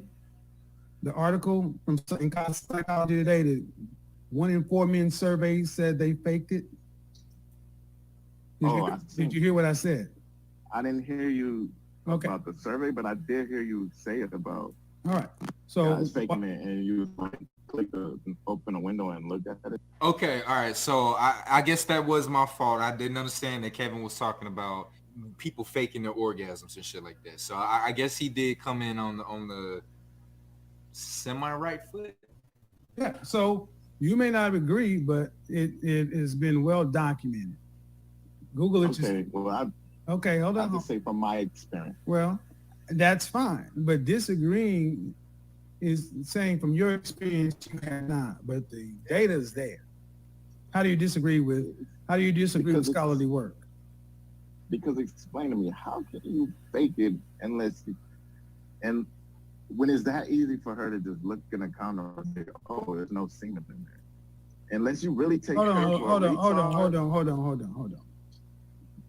How can a man fake having an orgasm? How many women do you know women typically inspect condoms. Yes. Here's the bottom line. I really do that. Hold on. You're over talking me. Don't do that. Here's the bottom line. At 40 years old, I'll put up what Psychology Today and what all the scholarly work says against your opinion and my anecdotal experience. This isn't an argument. It's not an argument. You just say you disagree. Okay. Right. I disagree. I'm not going to argue back and forth. Well, but asking me about women and checking condoms and how can you verify if somebody faked it? I will trust that men surveyed told the truth. Just like you have your experience, they have theirs. Okay, well, let me just clarify this. I got to get on to 9 more people out there. Thank you. Damn. I mean, okay, so I guess the topic when it comes to, I don't know what the fuck that caller was calling about. I really don't. I'm still confused myself. But I guess when it does come to people faking orgasm, having to shrub my generation, millennials.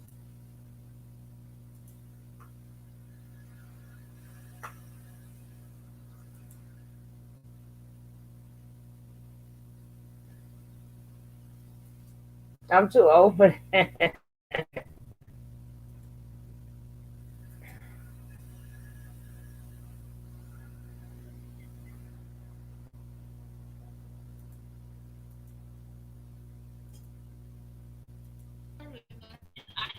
Again, for my subscribers, Women are filing for divorce, in my opinion, more than anything because they don't think marriages work. They think they get into these marriages and it's going to be a Disney show the whole way through. Yeah. And everything's going to be, and she doesn't have to do anything. She just has to be right here. And that's enough. And she should be enough. And it doesn't work like that. When they get into these relationships and understand that in order to be a wife, you have to continue to meet the needs of your husband. Not just enough to get the proposal and get married. That's actually not the end of it. The real work begins after the wedding, not before. Yeah, because a lot of women, so yes, why women, and I do agree with that. I do agree. So you is gonna wear off. So I agree. I pinpoint what he's got to do. They can pinpoint what all of the emotional women out here don't like that work. They don't like all of the emotional work that they have to do. They're part of that marriage. They can pinpoint what he's got to do. But when it comes to what they've got to do as women, I think that becomes overwhelming to them. They get bored with that. They don't like that. And so it's like, we just can't, I just can't, girl. We just can't get along. Like, I'm just not feeling his vibe no more. And then divorce. That's right. Wait. So, Prince, so answer to these questions, a couple different questions. Why is the number one reason why people get divorced money? A. And then why is the majority of women leading with provision and protection for what it is that they're looking for? They be dissing her. They don't say love. I wouldn't go back on this show. They don't say romance. Don't be messing with my friend. And as a matter of fact, as women age, the ranking by which they place that love, romance, desire, emotional connection, all that other type of stuff falls way down on the list compared to their desire to be provided and protected for, which closely aligns with the idea why women are hypergamous in the first place. That's a good question. That's a good question because I thought you disagreed with her. I think that there's two. I wouldn't be none of their friends. Different types of Damn women, this. right? But I think that I wouldn't be none of their friends. You hear women say is that he has to be able to provide for her. She has to have he has to have money. He has to have this and that and all that kind of stuff. But I think also that a lot of women say that stuff also because it's trendy or because like that's what society tells them to say. But ultimately, like women want that fairy tale. No, I would have a whole different friend. And I agree with what she said about the fact that like. Work, pick a side, damn it. At a job, but they're not willing to do that work. Mostly. Do women want to be provided for? Do we like security? Do we like the security that a man with means has? Sure. All women like that. Getting divorced because of money usually means I'm going to get divorced and I'm going to take what money he has because if he's broke, you don't have to worry about that problem. But if he has money, then she's going to be like, oh, okay, well, I can get something out of this once I'm bored. Yo, Antoine don't even like to look at her. Yo, Kendra, they're not your friend. Look at his face. He like, hyena. Get this hyena off of here. Ew. No, I can't. I ain't gonna let y'all do my best friend like that. Y'all better put some respect on her name. Even though she said if the man was broke, we wouldn't divorce him for money. Only if he's rich, we divorce him for money. Which is an oxymoron. We leaving his ass because he broke too. We need a man that got some money. So I don't think you understood what he was saying, Crimson. You too busy with the manosphere too much. You're not understand what Anton was saying. But he ain't got to look at you like that.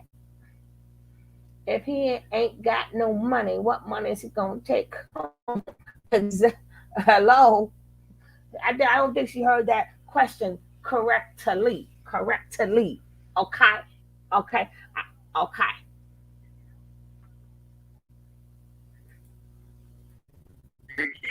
With what's going on. Is he providing consistently? Most of the time, yeah. Men are providing consistently. How you know? And if he's really doing the thing, his provision, if they got married when he was younger, is actually increasing as he gets older. No, he's tired of your ass. His whatever he's building, whatever he's doing in terms of provision and in terms of finances, is probably growing.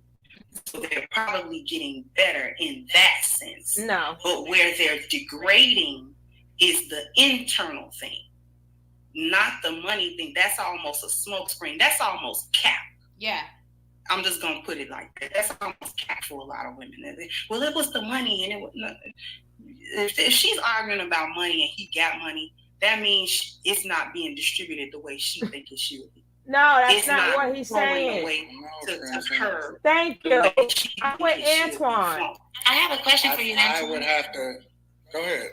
I'm saying sorry to you guys, like as if I'm like literally talking. That's not what Antoine is saying. I think that one thing too is that once again, there's different types of women. Some women get married for the bag. Like, let's just be real. Like, some women see the bag, they get it, they stay in it for a little while, and then they're out because they know that they're gonna get some of that, right? So I think that there's different facets to this question of why women may file more. There's so many different reasons as to why. My question is, like, to find a happy medium here, could it be that this post was that the woman had a fantasy about, like you said, provision and money, that she had this fantasy about the lifestyle that she was going to have, the money that she was going to be able to enjoy, and it didn't turn out that way, and that's why? Because it still is a fantasy that she had, right? The reason why I say what I say, that's true. The reason why I say Let what I the say man speak. is I'm on because Antoine's side. I found that the more successful that a man becomes throughout his marriage. So let's take somebody like me. I got married when I was 22 years old, and I'm 39 now, and I've been married for 17 years, right?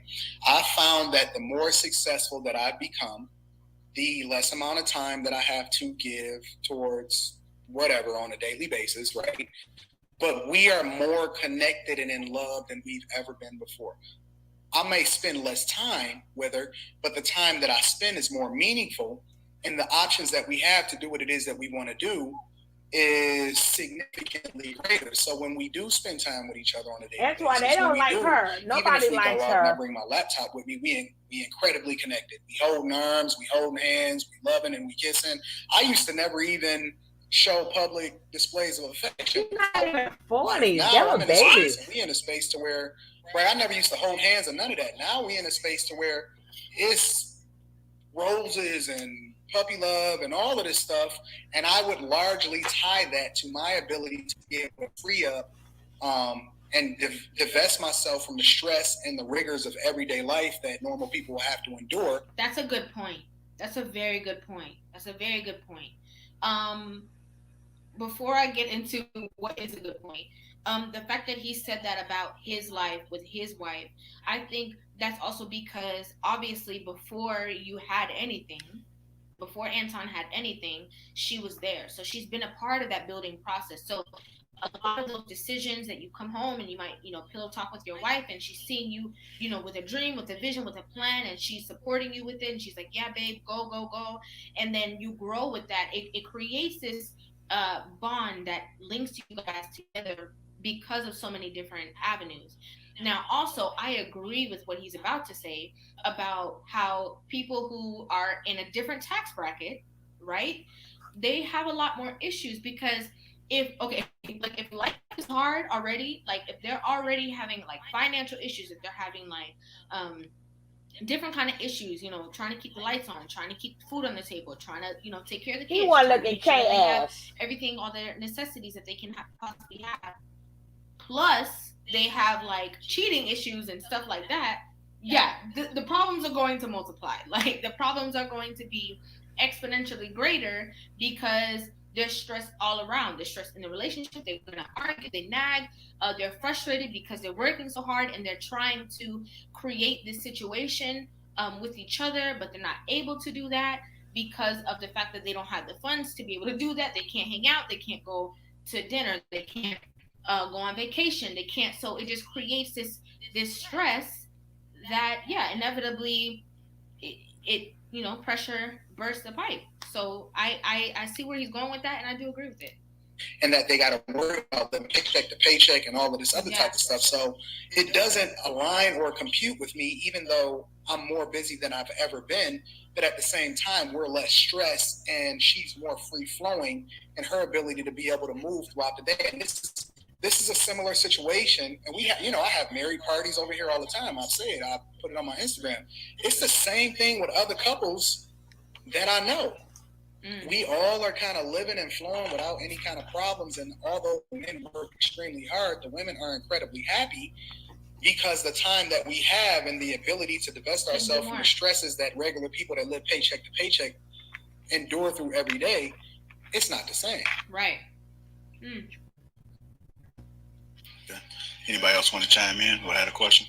Well, I was going to ask you this, Anton. Do you think the fact that I know Kevin Samuels been talking a lot about women being like the first man to imprint on a woman, right?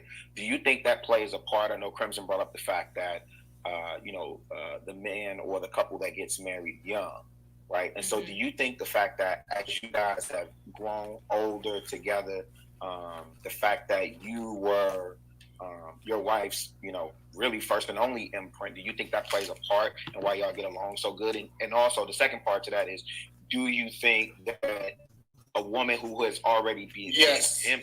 Your first question. Okay.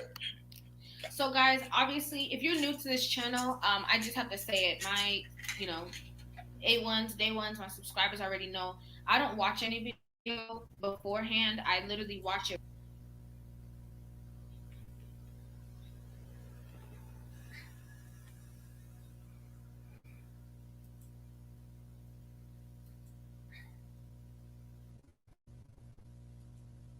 Cause you're a lady.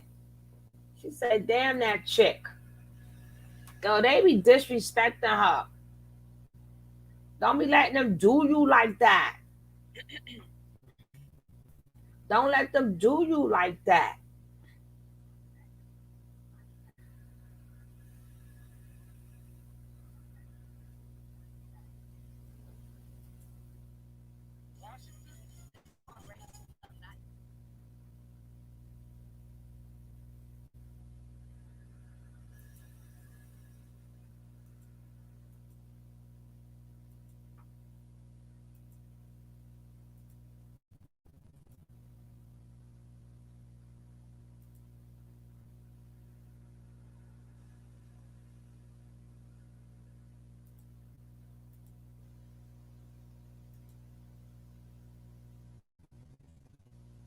If you're new to this channel, hi, my name is Riva. It's very nice to meet you.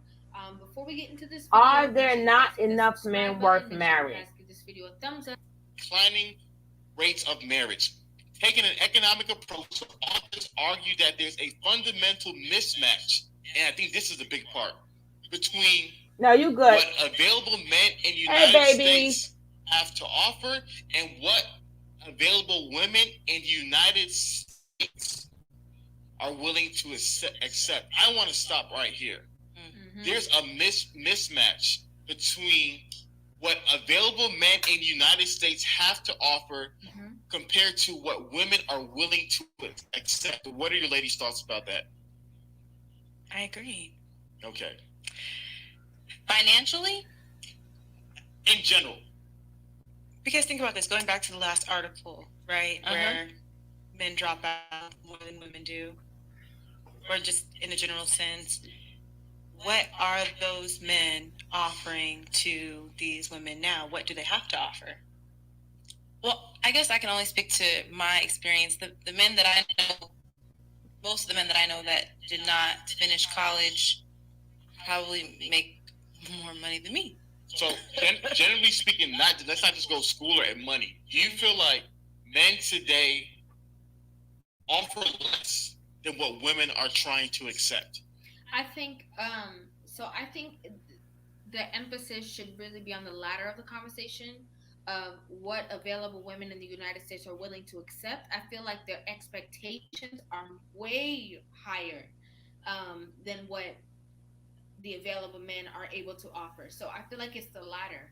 I feel like women set their expectations extremely high, again, based off of social media, Instagram, the pressure on like the Birkin bag and the this and the that, and you gotta have this and you gotta have that. And if you look at the available men that are able to actually offer those things, it's a very small percentage. So how is it possible that women are going to want to be with or have long-term relationships with men who can't offer the things that they, once again, are willing to accept? I know, actually. So I feel like women accept a lot, and that's why we're in this position right now. So you think women are accepting too much? Mm-hmm. Okay, we'll talk about that later. So maybe they propose women aren't getting married because the highly desirable men are taking. What are your thoughts upon that? I heard Shani said something she had to say about that later. Yeah, because I felt like all the highly desirable men aren't taken. But even, all right, so even going back to what these men are offering or the lack thereof, the reason why most women aren't getting married right now is because if I feel like I'm up here and the man is below me because I can make more money now, well, how about this? I can be more self-sufficient now. Back then, my mom was growing up, she couldn't be as self-sufficient as I am, as my age. So I feel like if it was a man that was on the same level with me, if he wasn't doing better than me, I don't see what he could offer that would make me want to not settle with him per se, but like pursue a relationship. And then, but what makes you feel that because you make a certain amount of money, that means that you're better than anyone, that they are beneath you? Because you can have book smarts and make money, but be super dumb when it comes to street smarts, when it comes to a lot of different avenues that your spouse can treat you. Teach you and show you. So I don't agree with that statement. Like commit to him. No, that's a fantastic point, and we'll talk about that. And again, this also has to do with delusion. Okay, you know what I'm saying about like what these women are willing to accept. It's like how she used the analogy, like I'm here and like we're making the same, but like I see he's here. But a lot of women are delusional to think that they are over all of these men who are available because they're all chasing that one pond of wealthy men. We'll go for an article. To me, I feel like that's a big problem. Mm-hmm. And it's just my personal opinion because it's like what's valuable to me in a relationship is loyalty, honesty, trust, dependability, faithfulness, consistency, integrity. All those things is irrelevant to your college degree or how much money you make. Correctly. But what I see is those intangibles are not things that people value. And so I always, in my opinion, I always tell people, I said, you get what you value in a relationship. If you value attractive men, you can get attractive men. It's not saying it can be attractive, high character men. If you value men who have lifestyle, you can get men who have the lifestyle. I'm not saying they're going to be faithful to you with the lifestyle. So I feel like what ends up happening is whatever you value is what you end up getting. Yeah. And what I see is that most people don't really value the intangibles because in my experience, I'm a very picky. One of the main reasons I'm not picky with women because I'm so picky myself. Whenever I was a woman, I'd be just as picky as you guys. And so, we're picky? Yeah. Put that in there like that. Like, but there's nothing wrong with that. I mean, it is what it is. That's your life. I mean, I'm as a picky person, I'm not gonna look down upon someone else who's picky. Like, who the hell am I to be so? So I don't look down upon it. But at the same time, I've always said, to me, it's a three-legged stool where. But I think to be a picky person, every I has to be dotted and every T has to be crossed before you can even be in the runnings to be picky at all. Beauty, character, spirituality. The way a stool can't stand on two legs or one leg, I don't care how fine you are, you must have the other two. Yes. So in my world, I could never just settle for a girl who just looks good with no character. Mm-hmm. But if I was one of those guys who all I cared about is beauty, you then will get obviously a lot of just beautiful girls who are lazy, who are entitled, who are this and that. Right. So I think that what they're saying is true, but I'm like, what are you asking them to offer you to be to like what is the deal? To be my boyfriend, you must have ABC. Yeah. And a lot of times it's money, status. It's not integrity, character, honesty. And then people get mad when your person has money, height, and status, but they don't have integrity, height, and because that's not what you wanted. I mean, integrity, honesty, and character. Everybody want different things, damn it. A lot of women want different things. And y'all know the main thing a woman want. But sometimes she gotta settle. She gotta settle. Which I know what the one. I should have played this one later. I should have played this one later. But I just think it should be from person to person. I don't think it should be a talk about. I don't think it should be a group talk. I mean, we could talk about what we have and what we like, but I don't think that I need to go to somebody to tell me what I should like and what I should have and what I should be looking for. That's just how I feel. You don't know what I like in a person. You really don't know what people like in a person. And some people just want that back crack. That's it. Baby, that's all you I'm not taking care of you. Well, it's a bonus if you could crack the back. You know what I'm saying? So those are things that came into my mind upon reading that article. Yeah, because highly desirable is really relative. Like, what is highly desirable? I feel like that's just so different for everybody. So that's not different for everybody. You know what that's. Maybe they propose women aren't getting married because the highly desirable men are taken. I don't think that is left to one's interpretation. I think that just is talking about high value men, wealthy men. That's not no. I think highly desirable is the like I think we know who they are. Mm-hmm. The tall guys, the guys with the eyes, the guys with the lifestyle. You know, the guys with the eyes. You know what I mean? First of all, the high value men. See, this is where y'all mess up at. A high value man is just like it's the equivalent to a Barbie girl. They just one is for money, one is for because you look good. So one is your pocket look good, other one because you look good. But if you ain't hitting them corners, I'm sorry to tell you, I would not be a high value man and don't know how to hit the corners, and they got to take my money and give it to a Dusty. Because that's what they do. Do not think your money. Do not think the money that you have is going to keep you a woman. You got to put in work. You better go practice. Go get a pump. Go do something. But you got to have certain skills. The same way that woman, she knew what she had to do to get you. Well, you better do what you got to do to keep her. See, that's how that goes. I'm telling the truth, truly. Come on now. Come on. I'm the one that keep it realistic. They the ones like to go to the extremes and stuff. I keep it the way it is. The way it is. She knew what she had to do she did all type of tricks. Well, you better keep me. Yeah, I got your money. So I did what I had to do. But now, ain't no sense of having all this money. Ain't for so many bags in the beautiful house and you're not satisfied. The main thing a man should ask himself, can I satisfy a woman? I don't care where your pockets is at. That's why y'all be mad these Dusties be getting these women. Because these Dusties always talking about how to satisfy women. While y'all having conversations about money and stuff, Y'all gotta know you. Okay, can you satisfy her? So just in case you lose all of your money tomorrow, just in case your company folds, that is she still going to stay?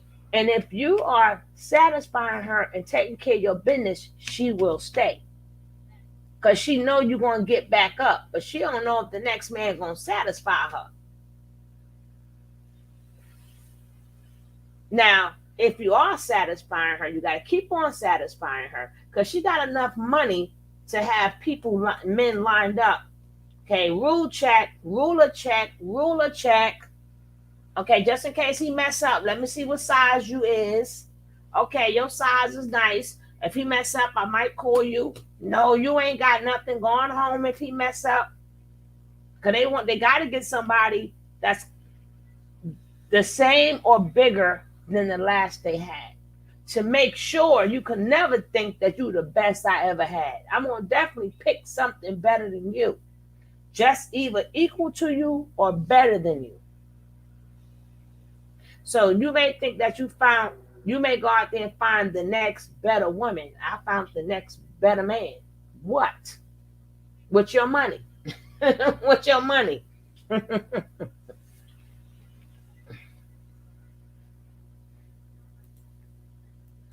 The guys that women like. The guys that walk in the room and girls turn their heads. The wealth status lifestyle. Yeah. All of them. Yeah. And so this is where this article gets interesting.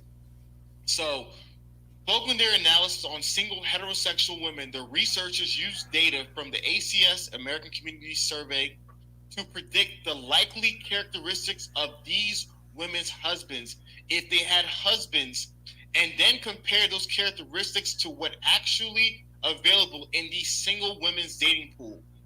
More specifically, the researchers generated synthetic spouses for the single women in their sample by first matching them with demographically similar race, education, military status, income, who happen to be married. I think this was an amazing thing they did. Because usually when you ask women, what do they like? Single women, what they like, they create this, Frankenstein type being. You've been a guy, 6'4", 10-inch penis, all the crazy stuff. I'm not trying to die. I'm not trying to die. Whatever crazy it is. That's wild. I'm not trying to die. I'm an alcoholic, guys.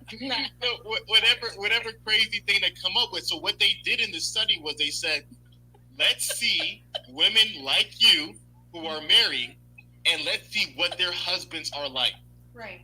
So the synthetic spouses, I'm right here, were designed to reflect of the characteristics of the husbands of the similar married women. Thus, assuming women of similar demographics are looking for the similar characteristics in their partners, this method offers a starting point for documenting the characteristics single women might be looking for in a partner. So basically, they're saying that using your lookalike, whatever your lookalike is, who is she marrying? The researchers then compared the synthetic spouses with the real and available men in the United States. And here's where things get interesting. These available men fall short. So, for one more time, guys, what they did was they took a group of single women and they said, okay, let's look at their height, their race, money, income status, all these things generally speaking. And then they found who are women who look same age, same status, just like you, who happen to be married. So they found lookalike women, and then they said, okay, what are their husbands' likes? So these women look just like you, who have the same amount of money as you, same race as you. What are their husbands like? And they compared these women's husbands to the single available men. I'm waiting on the girl to write me back. Who put it in my head? He don't have nothing to do with this. I never paid him. I'm just asking a simple question. Somebody in the comments said I never paid no man for any of that stuff. So my question back was, what do you have? Like, how is your life? That's all I was saying, and I I wasn't coming at them in no kind of way. I was just asking because some people, some people don't need that lifestyle to be successful or to have the shit that they want. I was just really asking a question, like, where are you at in life right now? I just wanted to know.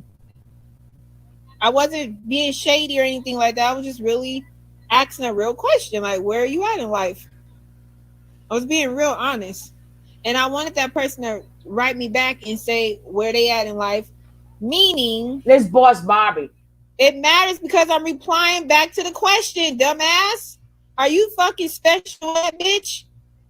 The comment was, I never paid no man for any of that stuff that I said. So I asked the person back, where are you at in life? Just to see if they would have did that, wherever they would have been by now. God damn, y'all that damn dumb, you don't understand? It has a lot to do with where she's at in life because she said she never did that before. So I'm asking, if you guys can't understand, get the fuck out. Okay, I need to charge this phone.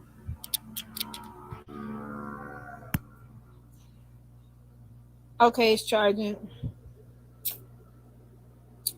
Y'all just too damn dumb to understand. No, you dumb. You dumb. It was a perfect question. For what? I know where I will be All at. she had to say was where she was at in life. She could have easily said, more than you know, I have a business, I have this going on, and I would have been like, oh, okay. I would say, okay, that's great. Oh, okay, that's good. She could say anything. She could say, I own a home. You know, she could have said anything. I'd be like, that's okay, that's good. Now, if she would have said, I'm gonna probably go out and come back in. I don't really make that much money. Because I live basic. I don't drive no nice ass cars or nothing like that. I would have said, then that's why. That's why you live like that. I would have said that. I'm going off of my experience. I live the way I live because I've paid my way through. Okay, yo, who else can I call? Did she send that man that money or call what? T-Mobile. You know what we want to know. Did you Some send people that don't man understand. That money? I don't care. Did you give that man that money or what? That's all we want to know, so we can cut you off. It's not for everybody. Sam's Club. Don't you gotta have a card? You get what I mean, some people understand what I'm saying. Some people don't because they're fucking green. Just like they don't even understand what the word green means. What do the word green means, audience? Best Buy. Okay, answer the question. What does the word green means?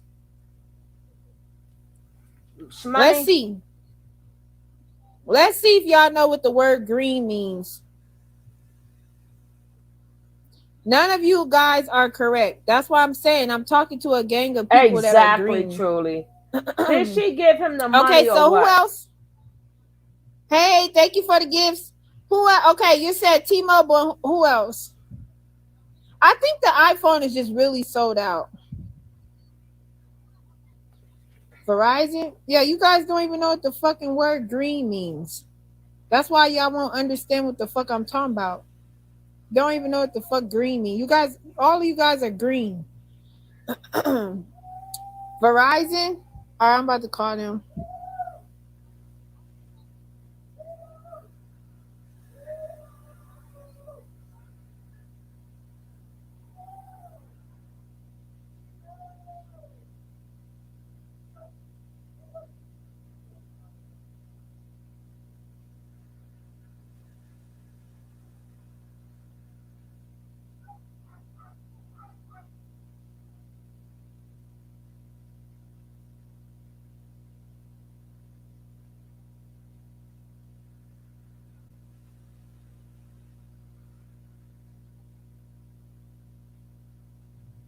No, it doesn't mean that. None of you guys are correct. It doesn't mean envy. When one of y'all say it correctly, I would say you're right. Everybody is wrong.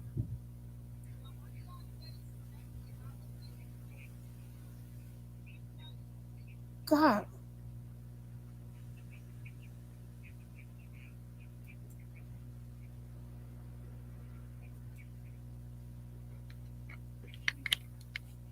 Did she give TKO the money or what? That's all I'm saying. trying to see if they have it. No, we don't want to hear all that. Hey, Rico. You guys aren't correct. What's up, bro? It doesn't mean you're lame.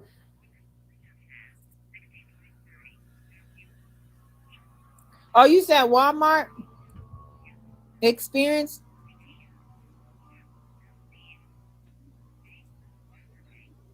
One day I'll break it down to y'all.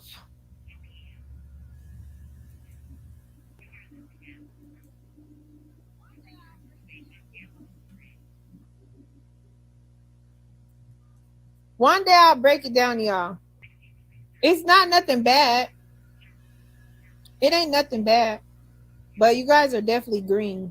You guys will never understand me. It's good to be green, I guess. Not really, because you would never know what opportunities you have when you're green. You would never know. It'll be in your face. You just would never know. 4.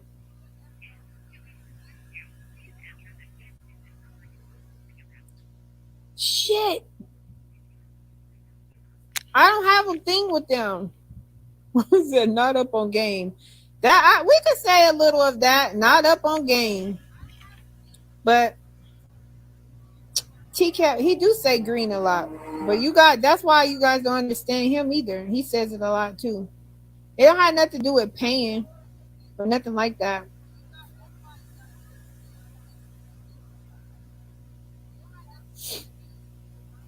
Little experience.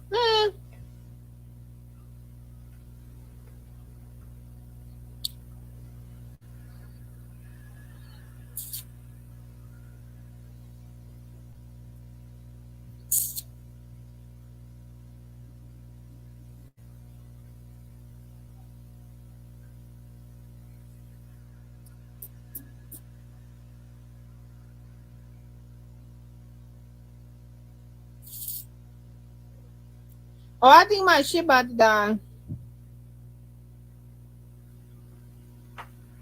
She ain't saying nothing. Let me see who else is live on Bigo. We sick of her. She ain't telling us that she give up that damn money. She know that's what we want to know, damn it.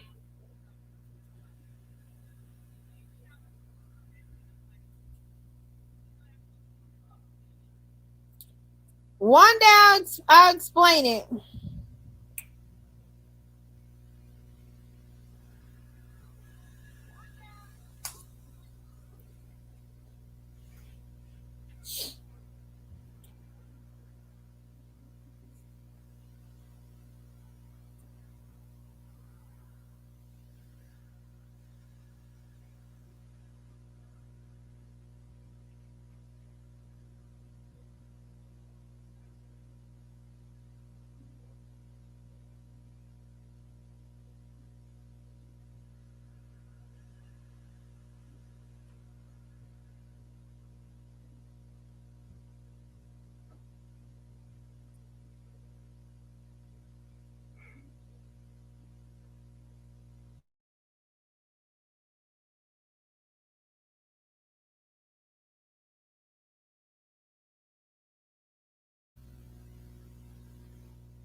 I'm good, bro.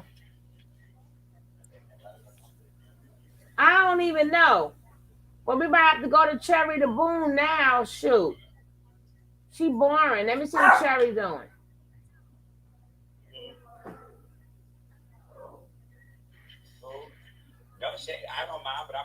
Yeah, but it's okay, y'all. Get off. Y'all really want to know. Let's see what Cherry the Boom is up to. I can't do this no more. Y'all really want to fucking know? It's been around for a long time. Jeez, y'all. I'm trying to see who the fuck can I do.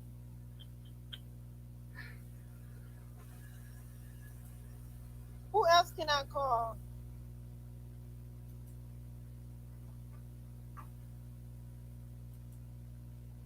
Oh gosh.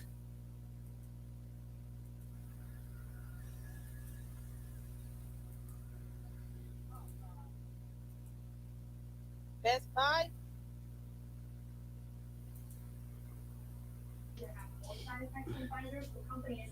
Let's see what Cherry the Boom is up to. Cherry girl, you don't fix your hair. Come on now, Cherry. Look at Cherry Boom. Without her contacts and stuff in. Cherry, what happened to your Wi-Fi? Come on, Boo. Come on, Boo. Let's go, Boo. Fix yourself up now. He looked like Cherry the Boom looked like Kevin Gates. Don't Cherry the Boom look just like Kevin Gates? So that's a really great question. Well, looking forward to talking to the FDA advisory panel member next hour. Thank you. Don't he look just like Kevin Gates? Straight ahead, Canopy Growth is buying edibles company Wana Brands for $298 million. Up next, we'll talk to the company CEO on how the deal could impact its bottom line. You're watching Closing Bell on CNBC. Look at Cherry the Boom. Looking like Kevin Gates. Get out your head.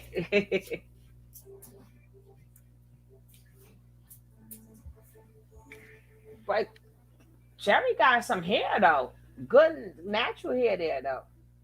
This CNBC program is sponsored by Might be Kevin Gates' brother. Let me find out.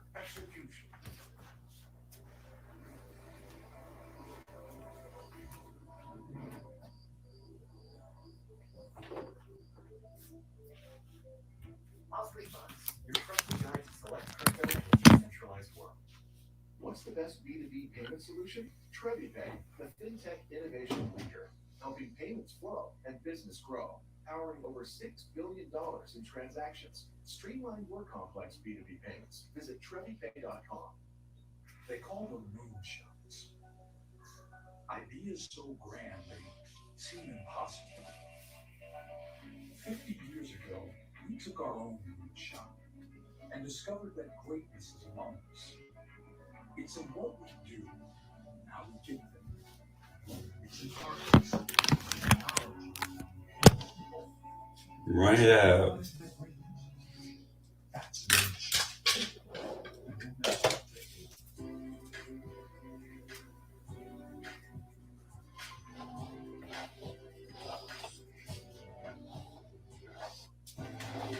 Cherry Boom got some hair. Cherry Boom got some hair. Or is that a wig? What y'all think? Y'all better run up her Wi-Fi. Shit.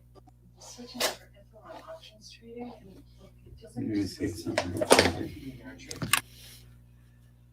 Run it up.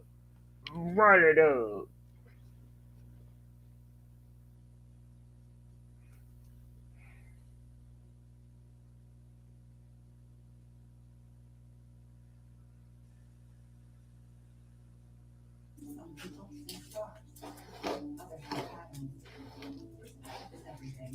When it comes to the research that powers your investment, remain Columbia's ready for the lesson. She works with us just fast and she wins that senior to just run the pro sports superfan scams millions and wants more. New University on Gary Teddy Street, CNBC, get yours. They'll see how I am. When I'm out on that field, I only think about winning the game. But that doesn't mean I don't know the color of my skin. Sometimes don't last except for you. It's not about you. It's not about me. It's about the whole team. Brothers encouraging brothers. And this is spreading like wildfire. I too am American.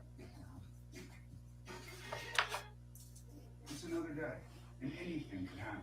It could be the day you welcome 1,200 guests and other devices. Or it could be the Go day ahead, Cherry.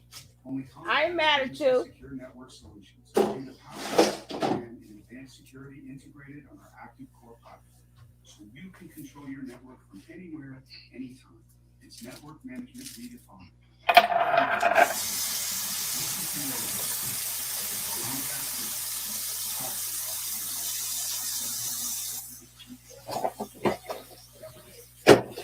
Hey, you look pregnant, girl. Cherry Boom pregnant, guys. Cherry Boom is pregnant. Cherry Boom is pregnant. You don't see that, baby?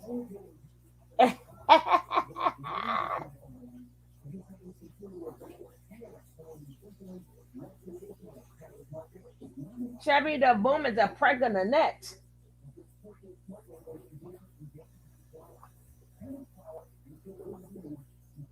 We don't want to hear you goggling and shit.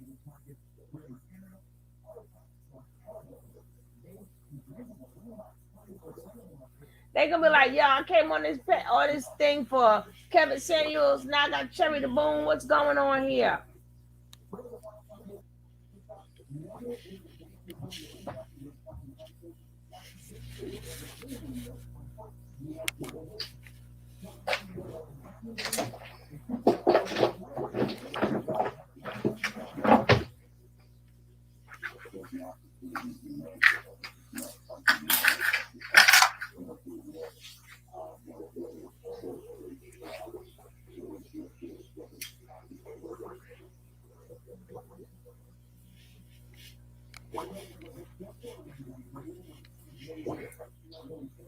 No, that's pregnant. Don't be playing. Cherry Boom pregnant, girl. She pregnant. She's like 3 months. Who did it? Who did it? Who did it? Who did it? Who impregnated? Oh shit. Who impregnated Cherry the Boom? Who did it? Damn it. We want to know who did it. Who did it? Shadi. Who impregnated you?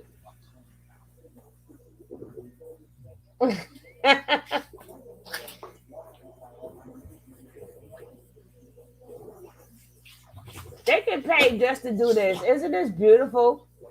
They get paid just to do nothing. Look at this. People just pour in money just to see this.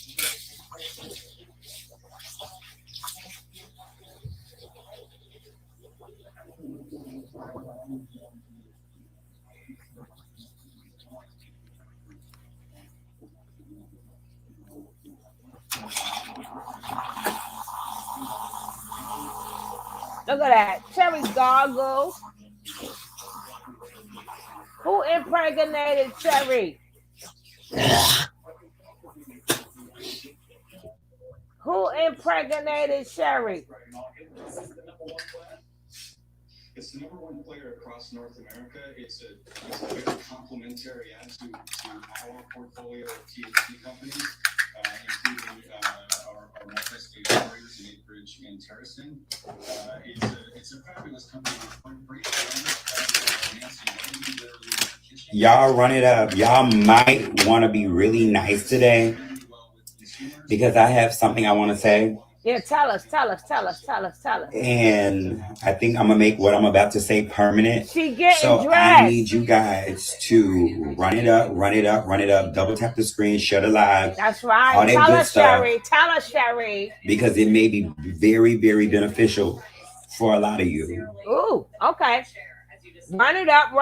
So okay. Sherry getting dressed, Rico. She getting dressed. And we believe that we pay a very attractive price. This is a very profitable business that operates. Yeah, that's Sherry's real voice. Also into 12 other states. Run it up. The ownership rights. We similar in a way to our Acres transaction, but we effectively close on that transaction. Run it up. Look, they done impregnated her. And like before I say what I'm about to say, like I'm really like at a pause Rico, about it. stop I'm it. really like I don't know how I really want to say it. You and didn't I don't know? want to bite my tongue for saying it, but bitch, you know I can always change my motherfucking mind. Uh-oh. What happened, Sherry? And to everybody that's saying, how was my date last night? I did not go on that date with that boy, if that's what y'all thinking. I did not go on that date with that boy. I went out last night with my brother. So for all of you, like, oh my God, Cherry, you decided to go on the date. You're wrong. I did not go on that date with that boy. I meant what I said. And if you look at the time, I I thought was y'all supposed to go knew on that Cherry date the at 6 Boom. o'clock. Oh God, y'all Girl, I didn't late. leave my house till about 8:30. You know, he wasn't even available at that time if we're gonna be a buck. They got Cherry pregnant though. Cherry pregnant. What has happened with market share in Canada and with the stock price? And do you still have the full backing of Constellation? We absolutely do. Should I give y'all a puffball today? Or should I wear my hat? Value to be created with our stock. Cherry the Boom pregnant. Ooh. You know, we have built out. Oh, wait. That will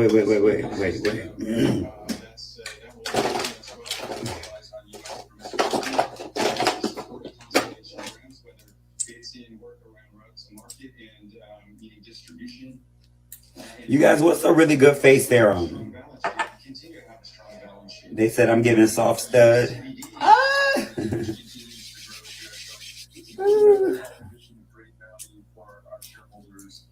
In this marketplace, well, I know that shareholders remain. Oh, so what, Rico? Leave me alone, bro. That's my people. They're my people. They're my people. Lancome. They're my people. We said that we plan to be Lancome. in the back half of this fiscal year. Our fiscal year ends at the end of March. We believe that we're still on track for that. I think. Girl, everybody say I look like Left Eye. A lot of people say that. No, you do not. You ain't chasing no waterfall. Absolutely not. And we're really excited about our ability to grow market share in each of our markets, and so that's the real test. Where's my motherfucking remote? On the 3-year anniversary. CEO Canopy Growth. We've got just about 40 minutes to go here before the closing bells. Take a look at the major averages. Pretty strong today, up about 375 on the Dow, so just off the session high. The S&P is up 0.7%. It's the cyclically sensitive economy stocks. Where is the other remote? Truly funny. They done got her pregnant. Cherry the Boom pregnant. How they do that? How they do that? Are being impacted by all those supply chain bottlenecks. And as we had to break, check out some of Girl, shut up. Hold on, I don't give a fuck. Girl, I don't even know what a remote is. I had wrote on the remote earlier this morning. And girl, the TV been on the news channel. I'm like, bitch, how the fuck you end up on the news channel? Y'all run it up. And this be the reason why I really be in my motherfucking mood. Y'all be making it so hard for me to be so motherfucking sweet. So at 3:30, if we're not at our box, and I'm just gonna be honest, if we're not at our box with all the people that fuck with me, if we're not at our box in 10 minutes, I'm gonna tell y'all what I was gonna change my mind about, and then I'm gonna stick to how I've been doing it. So bitch, y'all do you. Cause bitch, I don't give a fuck. I am convinced and I know that bitch, I'm the best on motherfucking Bigo, bitch. I'm the motherfucking best. And if y'all hoes can sit here and give these nothing ass, mixy ass, dirty ass, toxic ass motherfuckers, bitch, you can motherfucking make it rain on me. But baby, if you don't, it's okay. But for all y'all hoes that be having something to say about how I run my motherfucking app, the next bitch that inbox me talking about they don't like the fact that they were kicked out my live, bitch, you will be blocked from my IG. How about that? Because bitch, me being nice to you hoes don't work. Hey Jay, what's up? No shade. Girl, me being nice don't motherfucking work. And admin, as of right now, for the next 10 minutes, for the next 8 minutes, I don't want you to kick not one person out of my live. Do not kick nobody out of my live at this very moment. For the next 10 minutes, do not kick Until I say so, don't kick nobody out of my life. I don't give a fuck if they tap and they get. I don't give a fuck if they not putting hearts. Don't kick nobody out of my life for the next 8 minutes.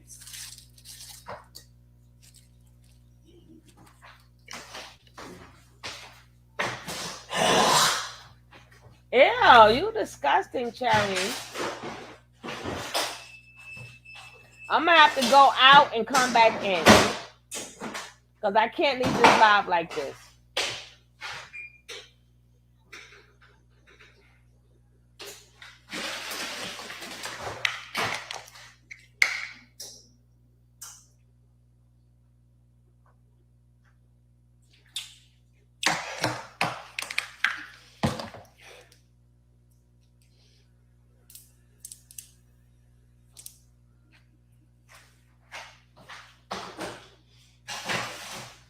I'm going out and I'm coming back in.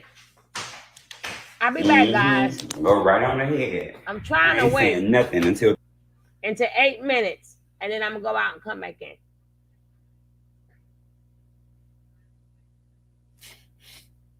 But if you get her damn Wi-Fi 3:30, baby. Do your big one. Do it like it's my B-day.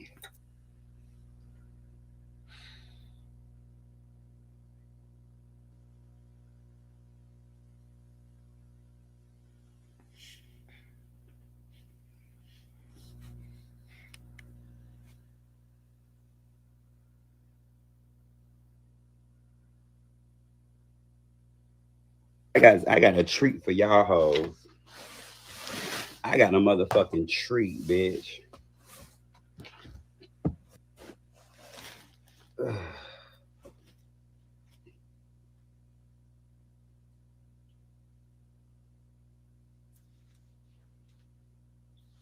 Was this the wig I had?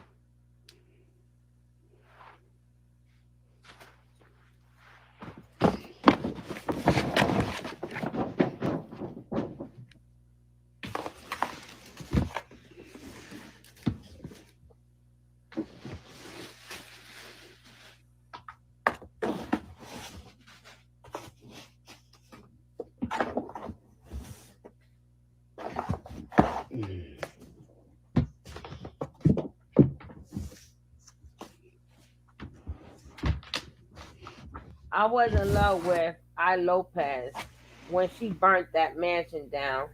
That turned. Oh my God, James, stop it! Stop it!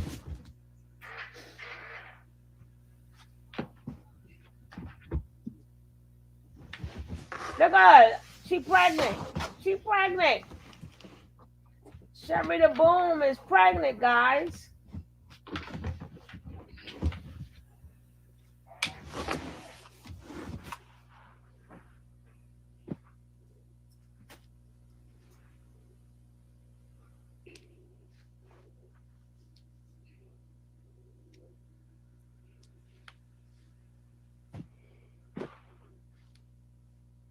Should have had her size sneakers.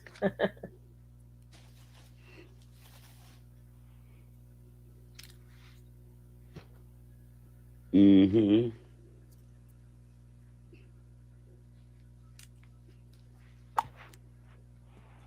Who got her pregnant? That's all I want to know.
See, the Wi-Fi all fucked up, the messed up wigs, and you pregnant.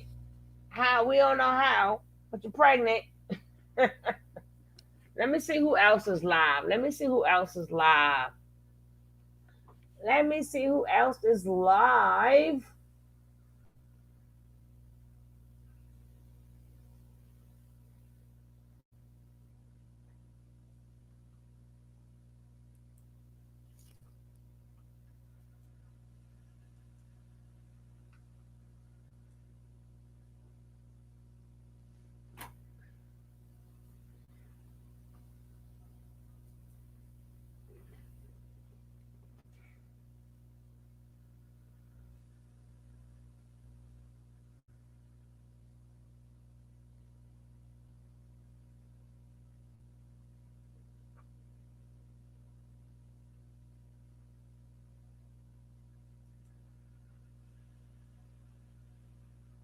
He's talking about he leave everything behind. Bitch, you leave everything behind because it ain't yours. Break that up.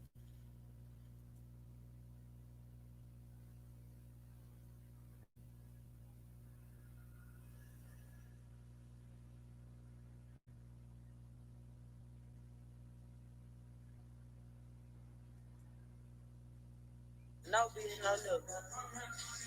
I don't get comfortable with nothing. Well, she got too much music, so we will not be seeing her.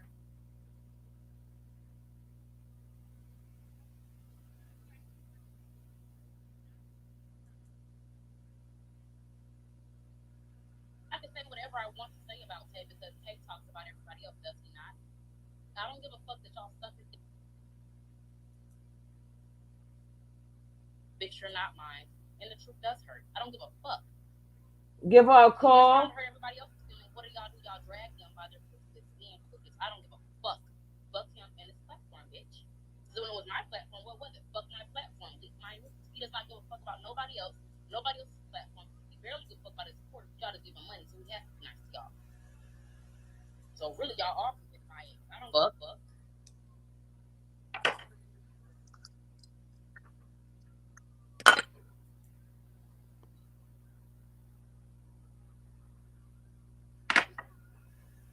Y'all gotta find out who got her Shayla be pregnant. moving real weird. That's why I don't really. I'm not pressed about her.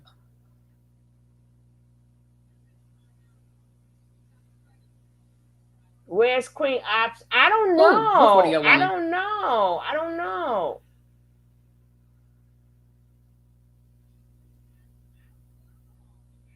I'm gonna find him, King James. I'm gonna find him when I come back on later.